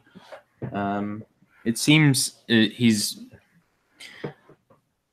from the instruction you've been given so far. You've only been given, guidance when it specifically matters. Seems like he's trying not to control every decision you make. Mm.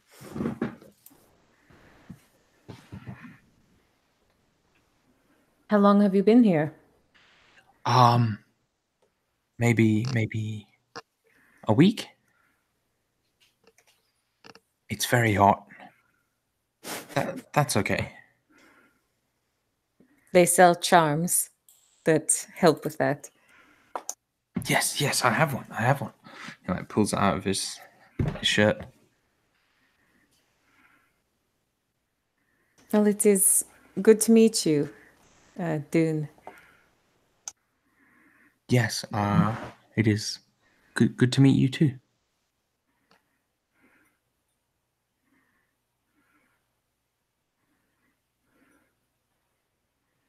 And yeah, she's gonna like look around at Makud and I think Makood's already gone to the bar. yeah. I was gonna say like she's just kind of having like this strangely awkward conversation with this strangely awkward man. Yeah, he seems very unaccustomed to normal conversation conventions. Mm-hmm. Is Bryn like standing like right next? Yeah, probably fidgeting with her shirt sleeve. Like she's just gonna kind of like look at Bryn. Sometimes it's just best to trust your instincts when it comes to these things. I don't even get it one that talks to me.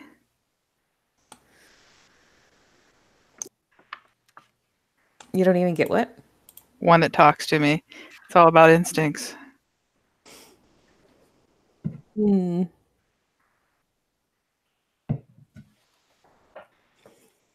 Yeah, and she'll kind of like look back at Dune and say, "Well, hope to see you around sometime." Yes, I would like to speak to you again sometime. She'll kind of nod and walk away towards Makud.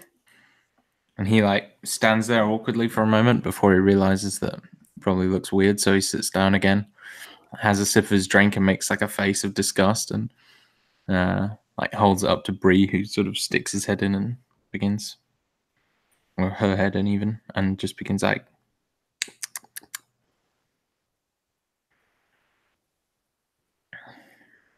Can I just ask, Westland, in the general sense of things in the map, is it not on Ashar, not on Lament? No, it's north of Ashar, east of Lament, west of Lament. A separate continent, or like the island, like the halfling place? Or Both. It is in the island with like the halfling place. It is the island. Yeah. okay, that place seemed okay. I call that an island because I thought that was significantly smaller than Lament. It is, and Sheffield. but Cool. it's still it's not part of Lament. Yeah. Okay. Much like Ashar isn't. Sure. Okay. So you're all kind of sitting at the bar and, drinking your various special drinks and whatnot. See Amon the Mockingbird, come in, sort of doff his hat, put it on the hat rack, and pull up a seat next to whoever's closest to the door, probably Bryn, and orders a drink. Kind of gives you like a nod, sips for a bit, and then turns back to you, Bryn, and says, "Well, I can't stay for long, but I do have some information that might be useful to you." And this is just like out of the blue. Like he hasn't said hello. He's just starting with this. Information. Yes, well, not so much information as rumor, but I feel you and that rather dour friend of yours could do with knowing. All right. Well, it sounds, from what I've heard, that someone has been asking about you. Someone that we don't really know anything about.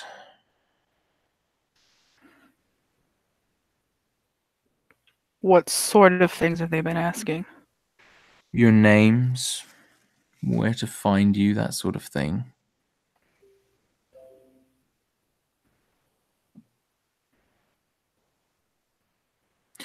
Now, the strange thing about this whole situation is the person who's been asking these things has been described in a very odd way. Like a bird. And he sort of like glances back at Dune and Bree, who are squabbling over the ale that he was drinking. But not that sort of bird.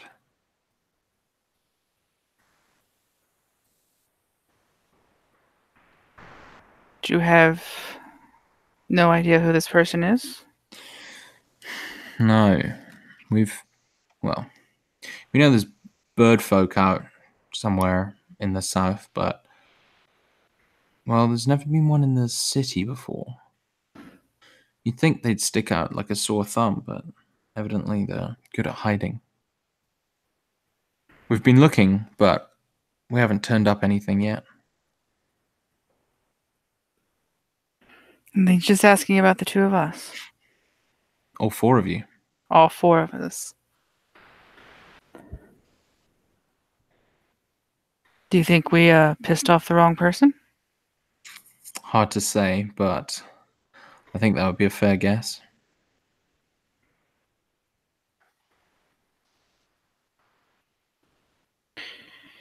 What is bird people?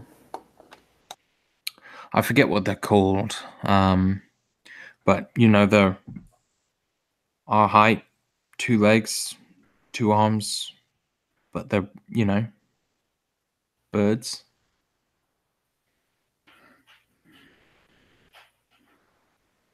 Monitors have run in with the bird people to the south. Ooh, definitely. Okay.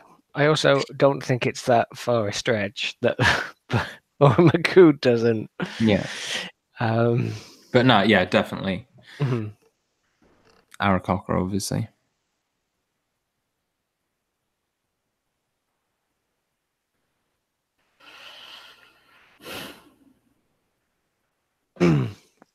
I don't think Aurishmina would know No, much. no. Sure. You wouldn't. Unless, I mean, you may have read like books on them, but like no one's gone to study them, sort of thing, because they're very elusive.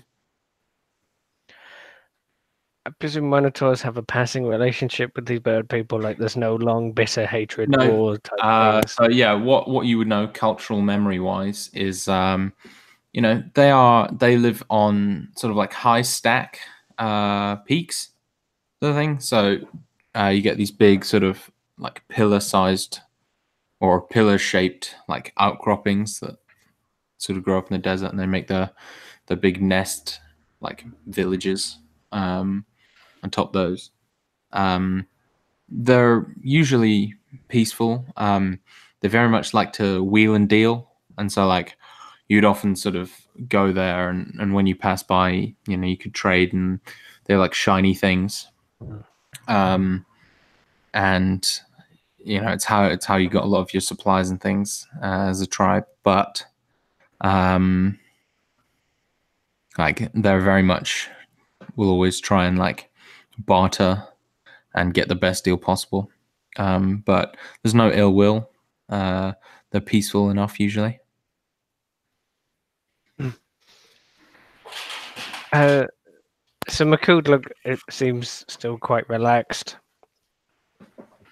What of it? Well, it's more the idea that people asking for you by name isn't really a good sign. Especially since we've been kicking in slavers' doors of late. Quite.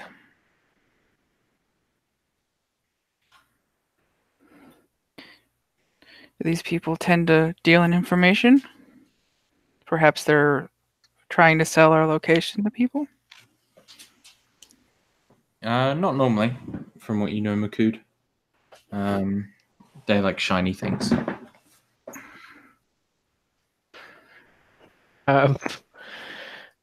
Good, still relaxed. People asked for him by name, like that's normal for him. Yeah.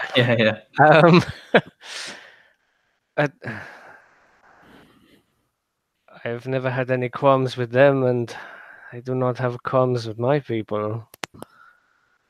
They're just interested in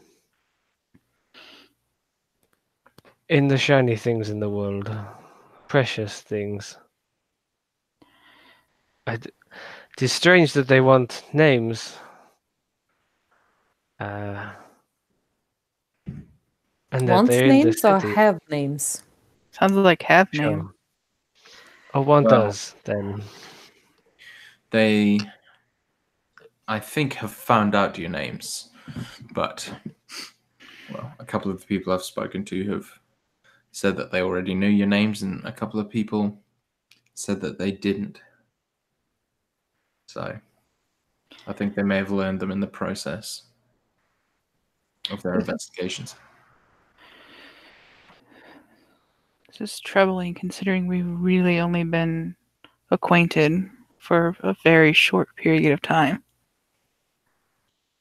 Yes, it is troubling. I agree. I've been trying to hunt this character down, but, well, like I said, they've proven elusive up until now. It's in the city looking for us. Has been seen in the city, yes, but we've so far yet to find where they're hiding out. Most recent sighting, I'd guess. Well, the last person I interviewed was just some urchin, but he said that he saw this bird person heading south towards the castle, towards the palace.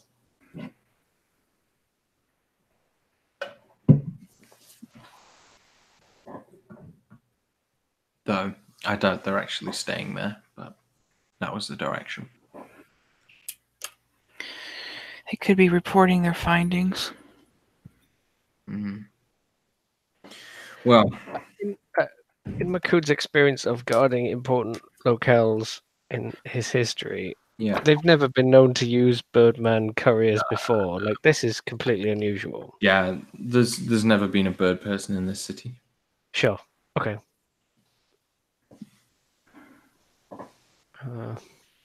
Could this be one of the apostles? You asking that to a man? Musing out loud. Perhaps someone that works for one of the apostles?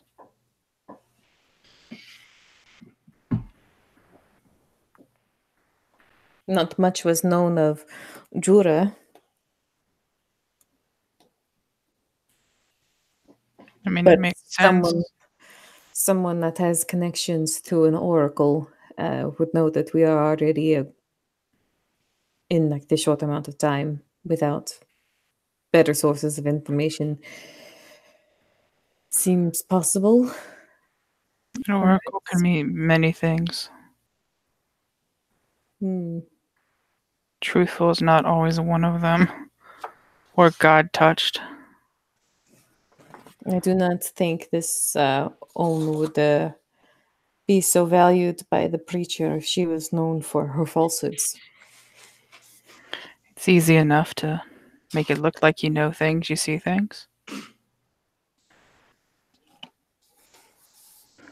Abrashmina will concede the point, but still make a face. That's all I can. Sometimes the verse is true. Sometimes people actually see things.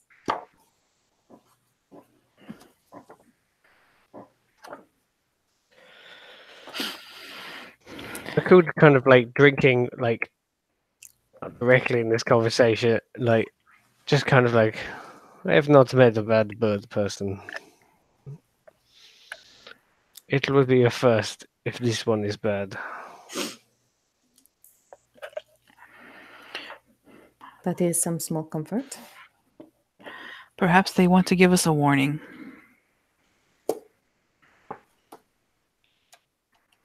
Perhaps. Anyway, I can't stay, Haman says, but thought I'd give you the heads up, and kind of pats Bryn on the shoulder. Thanks for the information. Welcome. I'll see you around. And he heads outside, kind of sweeps his hat off the rack as he goes. Just quick interlude. How are we for time, everyone? I'm good. I'm good. I can play for another hour. Cool. Then let's... Can we have like a small break again? Yes. Cool. Sounds good. Let's do that. I'll be right back.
Outback. Hooray. Yay!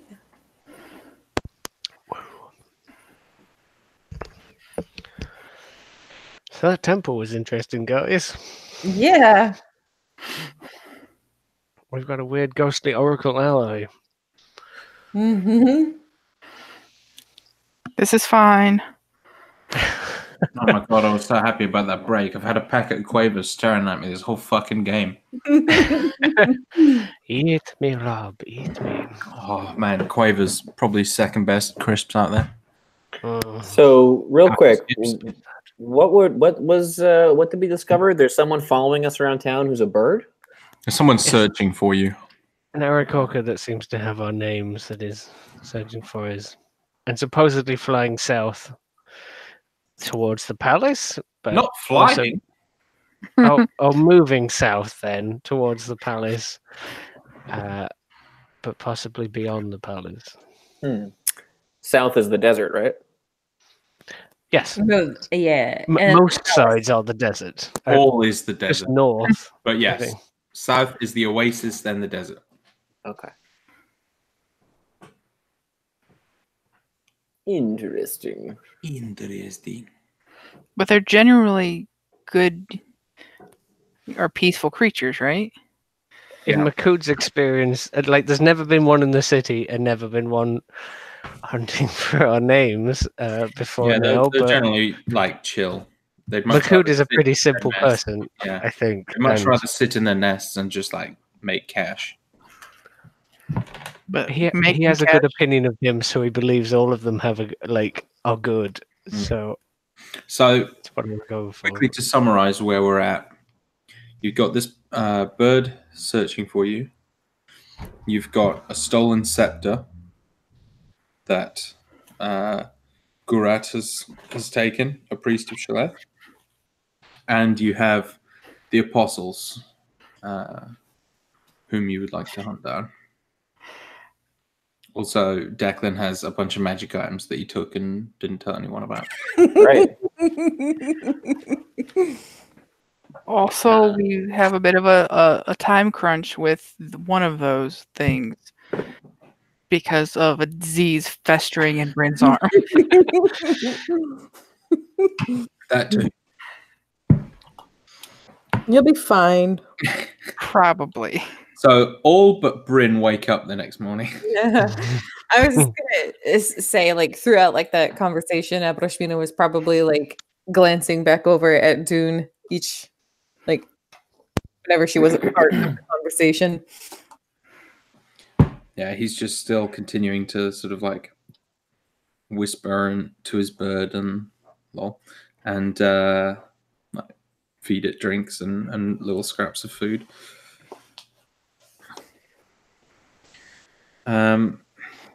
So everyone wakes up feeling good except Bryn, who feels pretty rubbish. You've got some kind of pox type situation going on. The symptoms of which are making themselves known to you as you feel pretty terrible the next morning. What would you all like to do? I'm assuming you meet up with Declan. Yes. I'll be waiting for them outside the place. Very nice. Meet with Declan. Mr. Declan. How are you feeling, Brynhild? Look a bit flush. Yes, I think it worked. You're quite the trooper. Literally. Well, I suppose if you think you can hold out, evening approach might best suit us. Assuming the plan, of course, is that while the three of you go in the front door, I am going in the back.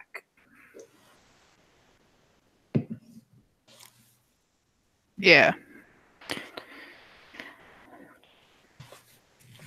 That sounds good. All right. Shall we wait till nightfall then?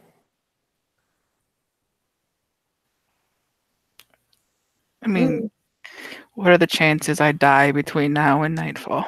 Oh, you'll be fine. Keep you hydrated, keep your energy levels up. And it's probably actually better if you just rest, for as long as possible. Anyway. Anything interesting happen while I was away?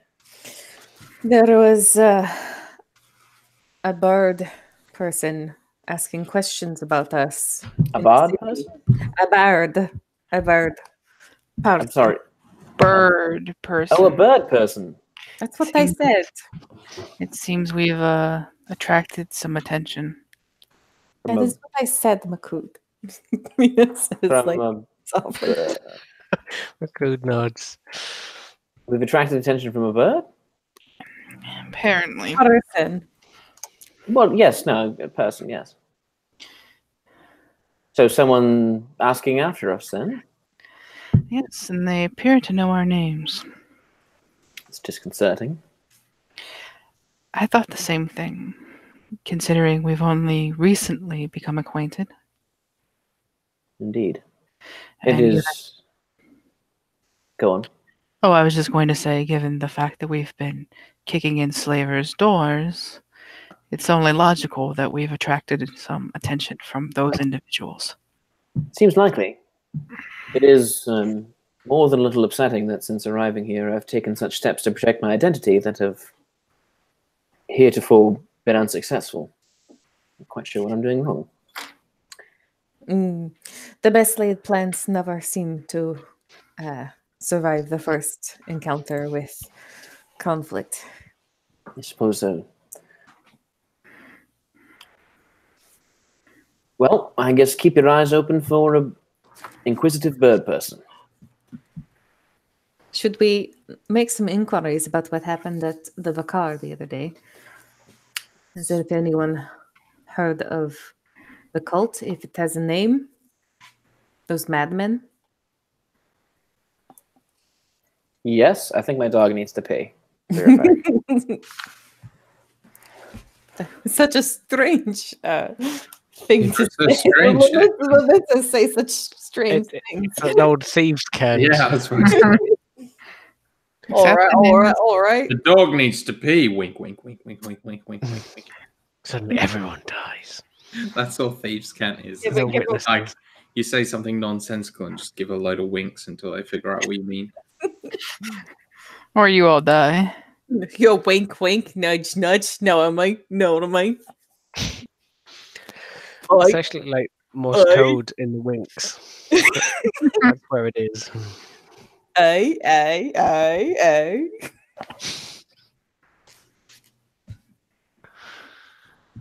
I don't know whether to be offended or not. Yes. Fucking Forrest Gump over there. What? Oh, now you've hurt my feelings. Laugh is like a bunch of winks.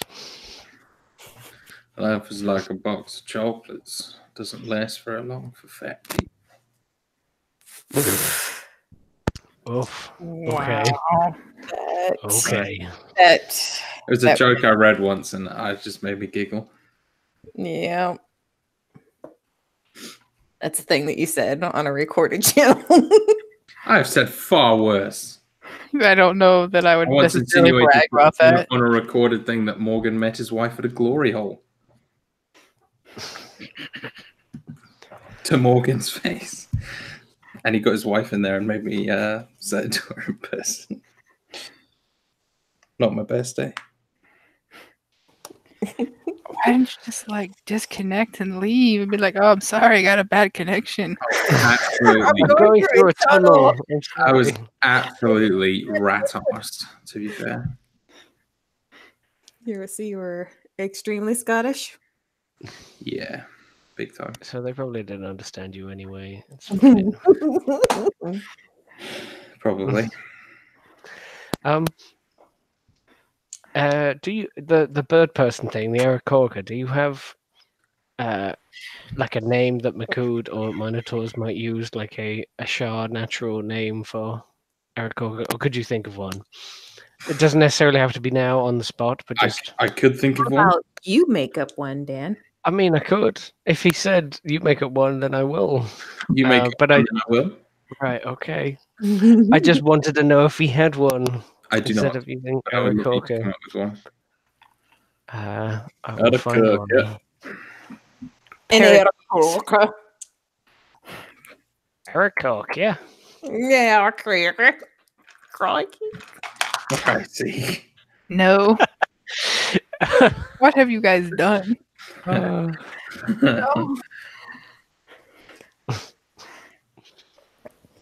I don't feel well. Everything just slowly turns into like the subtitles just go like Yorkshire accent, and then it goes, and then it just ends with just sea murmurings. Yeah, just something easier to pronounce than Aerocro and her. Birdmans. I vote. Birdman. Yeah, Birdmans. Bourbons. Burbs. Burps. Burbs. Burbs. A bird. A bird. A bird. It was a bird. A Baird. Bird. John Logie Baird. No, He's that the- was a reference to Jade's game. The bear. A baird. Bird. It's what the barbarian and the idiot cleric called an owlbear. The bears. They decided they were bears. Oh, bird. Okay, I Bird. see. Don't like it. I don't care. I thought it was hilarious. Uh, And I'm the god of that game, so bears. I mean, and what even is zombie? What even is zombie?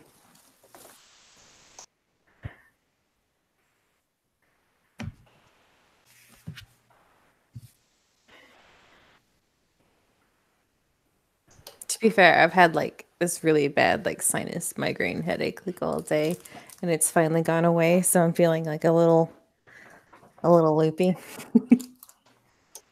Your head feels suddenly light. Yeah, yeah. It's like, oh, that's what it's like to not feel like I've been punched in the face. You just feel like you've just like smashed a load of menthol and your nose is just fucking wide open. Yeah, because it's like, I love that. yeah, because my sinus, like lately, like whenever my sinuses get all weird, they get like they hurt like physically, and I've never had that before, and I hate it. Anyways, Dylan's back. I'm here. Wow. Yeah, so Dylan was about to suggest they go or something.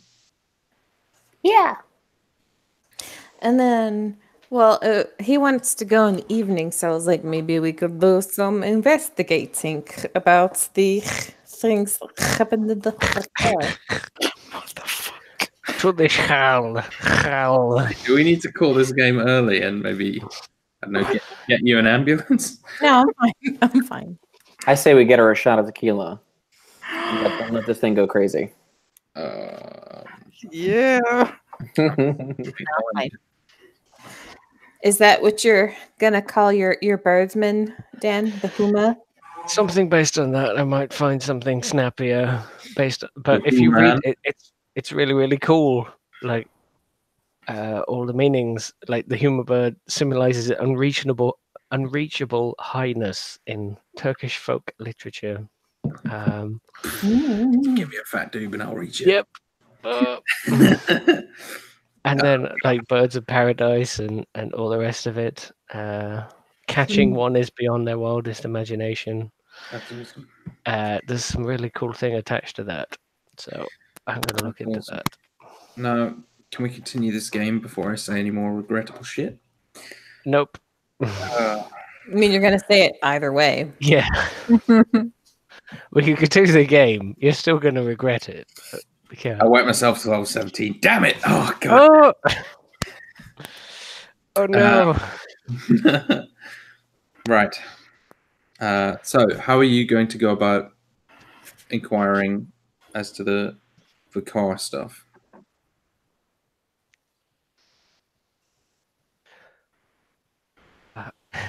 Well, I could say that we like asked about before we went to bed, like the night before at the butcher shop. Okay. Or just like, going around and to like So- the market and asking. So, the information you get from such inquiries would be rather disappointing. It seems no one really knows what's going on or what became of the people who were affected by it. It seems that everything was cleared up. Those who were dead were buried, and those who weren't seemingly became normal again and have gone back to their lives, as far as any of you know. So this is the first indication that these were not people that were like planning some sort of assault, but like people that were affected by something, because that's kind of big to learn. Yeah, that's very much the impression you're getting. Is that from the butcher shop specifically when asking about That is aggregated information from pretty much everyone you've spoken to, including butcher shop and just random guards and whatnot. So people went nuts, and then they went back to normal. Does anyone know what happened to the man that was riding the sandworm? No, no one has seen him. He disappeared in the commotion and it's just gone. Declan would like to try to find one of the people who was affected. So the problem with that is that no one seems to be able to give you a name or point you in the direction of someone who was affected. What's the reasoning behind that? Yeah, These were- but these were- people The went reasoning behind that is that the people who are affected have no recollection of the events. but other people saw them do this thing. Right, but there was insane commotion. And to be honest, the amount of people in a Shah versus the amount of people in the Vicar at that time was not massive. So you would have to find someone who got close enough to the people without being murdered, but who was also at the Vicar and managed to escape. So I think because these people were going frantic and cutting everyone down near them, so anyone close enough would have been killed. So it's very unlikely that you'd be able to find. What about information on the anyone infected? men that I mean, not for nothing, that is kind of what I do, though. yeah, hold on. Like, what about the men that Declan knocked out? Because he didn't kill them. Could he not find them again? Like with Yeah, I mean, he could try, but it's It's picking up finding like basically specific people you know nothing about and Yeah, a it's city finding full of people. 2 people you've seen once in a city, in a massive city. You also could take it that is really interesting that no one remembers, and that maybe anyone who does or witnessed it has already been taken by someone else for questioning. Maybe. Well, either way, Declan will begin to sort of lay the groundwork for that investigation of trying to find somebody who was there that day. Yeah, this is like imagine you hear There's a needle in a haystack. I get that. and you hear that 100 people went insane in a football stadium, and you're trying to find one of those people. I mean, sure, but those people would be notorious. Well, yeah, nowadays they would, but Did anyone go down into the tunnels that this sandworm dug up to investigate where he came from? So the sandworm basically dug its way out of the ground, but never came out all the way. So it's sort of plugging up the tunnel. As for that, the guards basically cleaned up all the bodies and left. They didn't touch the sandworm, and the Vicar has been closed since. So that was could a question to ask Johnny? Yeah. So theoretically, though, you could look for people who do not have a recollection of the events. Yeah, you could definitely try. Because, I mean, it would absolutely take time. Like, it would be the sort of thing where maybe you could ask your network of homeless children. Yeah, so I'll start just putting silver coins in people's hands and asking for information, saying a lot more where that came from, kind of thing. Yeah. Looking for anyone, even just rumors, of someone who was there that day, someone who has a memory blank, if someone has an eyewitness account of, oh, Johnny was there and Johnny was going crazy, just for people to, yeah, absolutely bring me that information if it happened to happen. Yeah, so you spend the days greasing palms and requesting information should people come across it. Mm-hmm. We might also speak to Abjana, Ajahn. Shal Abjana, because Abjana, Yeah. because as the owner of the Bakar, he might have contact with employees. Maybe they were affected, then, or maybe not, or maybe they know. Was it? Yeah. I don't think Makud has patience for going around greasing palms. Like that's a Declan thing to do, and he's already suggested talking to Charles before. So I think he would wander that direction at some point. I mean, other people are welcome to come, but I think he would go there. Abrashmina will go with you. Good. Is it What's just Bryn up to? Is Bryn just, cut to Bryn in a bed, like with, like the wet pack or whatever on her head, like the bag of ice, like, and a thermometer in her mouth. Sorry, I'm just picturing her like giving like coins to small children, really like. Do you know anything about sandworms? Boy.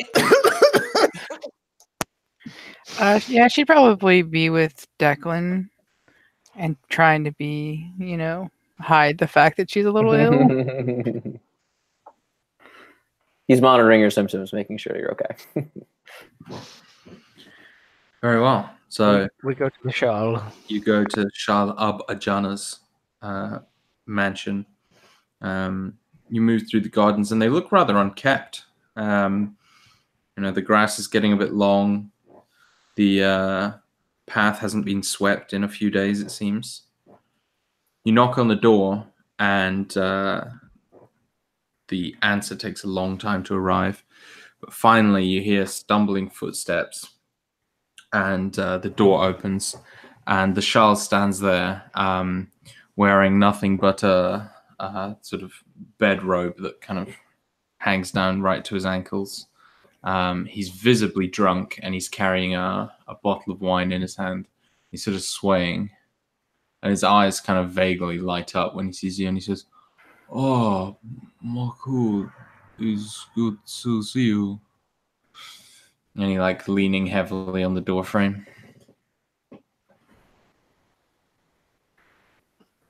Who kind of looks around and looks to Mina.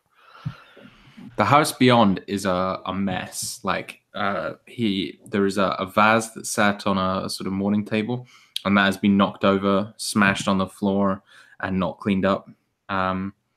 There's things have been knocked over all over the place. The curtains are all closed. It looks dusty and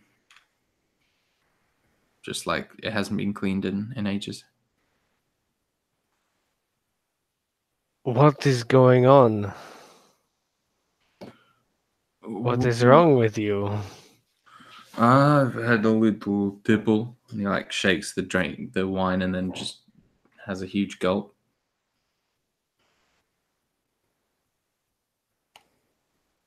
Have things not been going well? And he just turns and begins stumbling into his house again, leaving the door open so that you can come in. And you see him, he just walks into the morning table, and it becomes fairly obvious how the vase was smashed before he sort of lies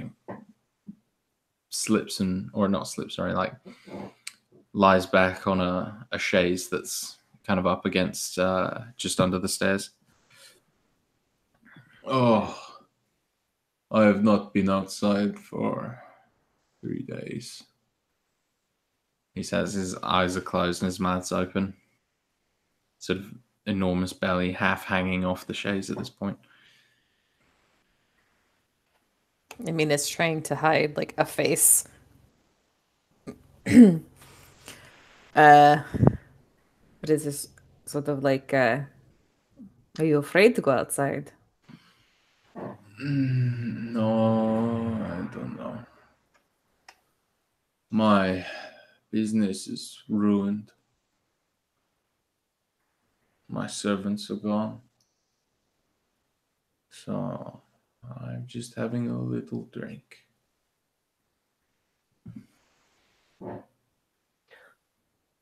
They won't let you back into the Vakar.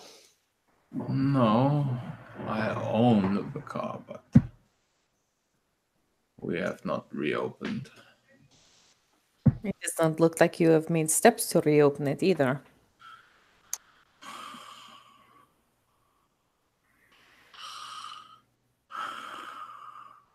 Sort of, Mina kicks the chaise. like, jumps away. What? And he like sniffs and kind of tries to blink his eyes open. You have not been back to the Vakar to Oh survey the damage, to see if no! it could be repaired and reopened? Well, I started having a drink, and then I didn't stop. So I'm just drinking for a little bit. You are going to drink yourself to ruin. He sort of sighs. Well, I want to see how much drink it will take to get there. The wine bottle sort of rolls out of his hand and just spills like an arc of red wine all along the floor.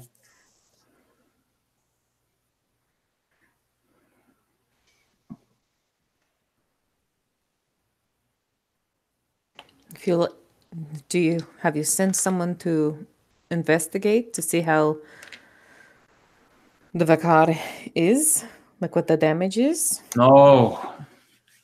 Oh. Would you like us to go? Or do you prefer to wallow in this? I do not care. If you go, I suppose I'll pay you or something, but right now I am just mourning.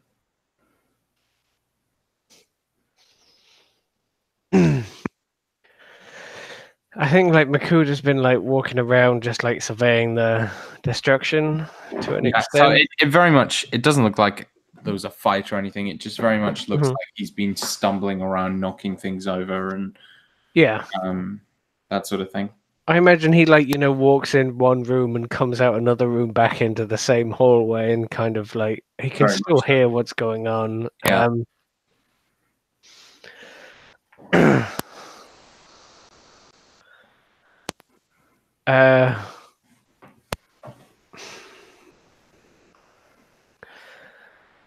We will go.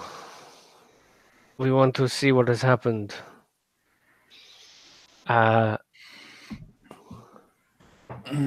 Okay.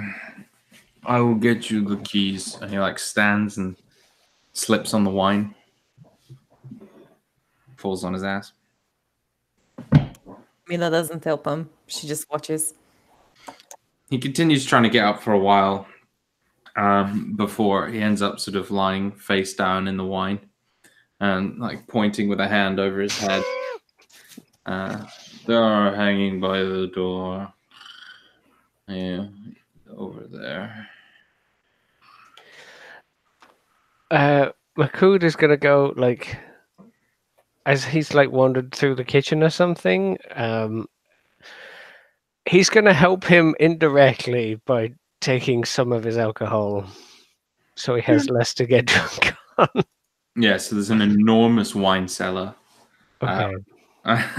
And the shelves closest to the door of the cellar are all empty.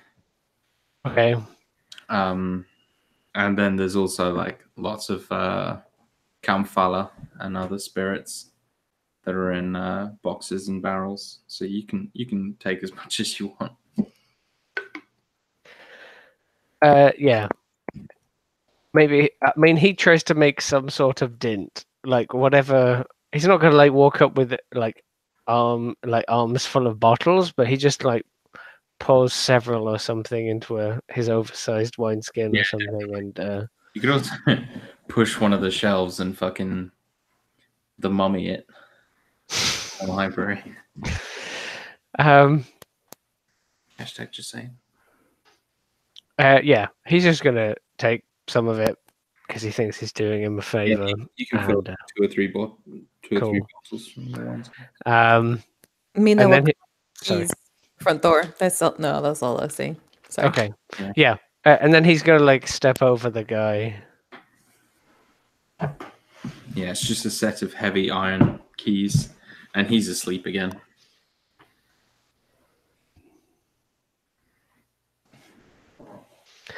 I think like Makud looks at you like we make eye contact at some point, and it just kind of looks a bit sad for him. Like, as weird as it is that we're kind of supporting a guy who is in charge of this slave arena, like he's always been quite good to Makud. So like, and Makud knows no better. So, and it's just kind of life in the show, I guess. That he still kind of looks sad for this guy. I think it's hard not to. He's pretty pathetic right now. Mina has no problem not feeling bad for him. Sure. But I mean, you haven't like this guy has like looked after Makud Yeah. for years, so there is some sympathy there, yeah, regardless of the situation. But Makud also doesn't know any better, so yeah. or much better.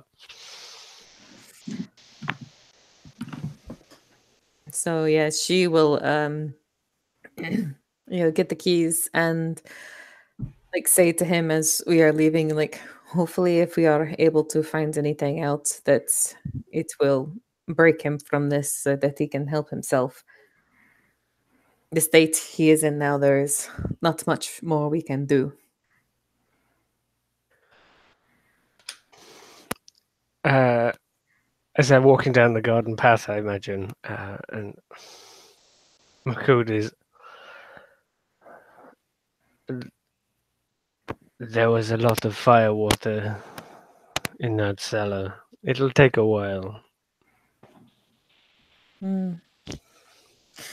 Hopefully he will not drink himself to death before he realizes that it is time to wake up.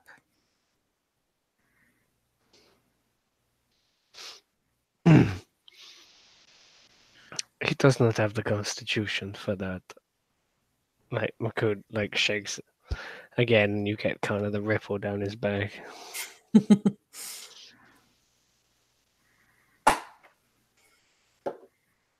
But now we can go see for ourselves. Perhaps we'll get some answers from what has been left behind.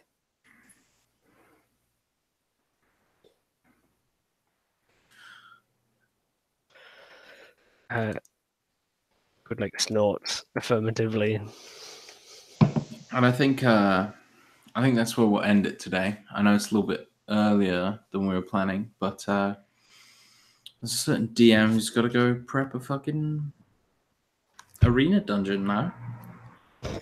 So The people, great. Well, we didn't have to do that right away. We got to take care. We're not going to go like no, I know, but arena diving. anything else we have is like an hour and a half plus. I got you. So, Yeah, like talking our way into the mention of a yeah, I think that's a whole session for sure. yeah, I Yeah. think it's a better spot to stop than starting something. So yeah, that felt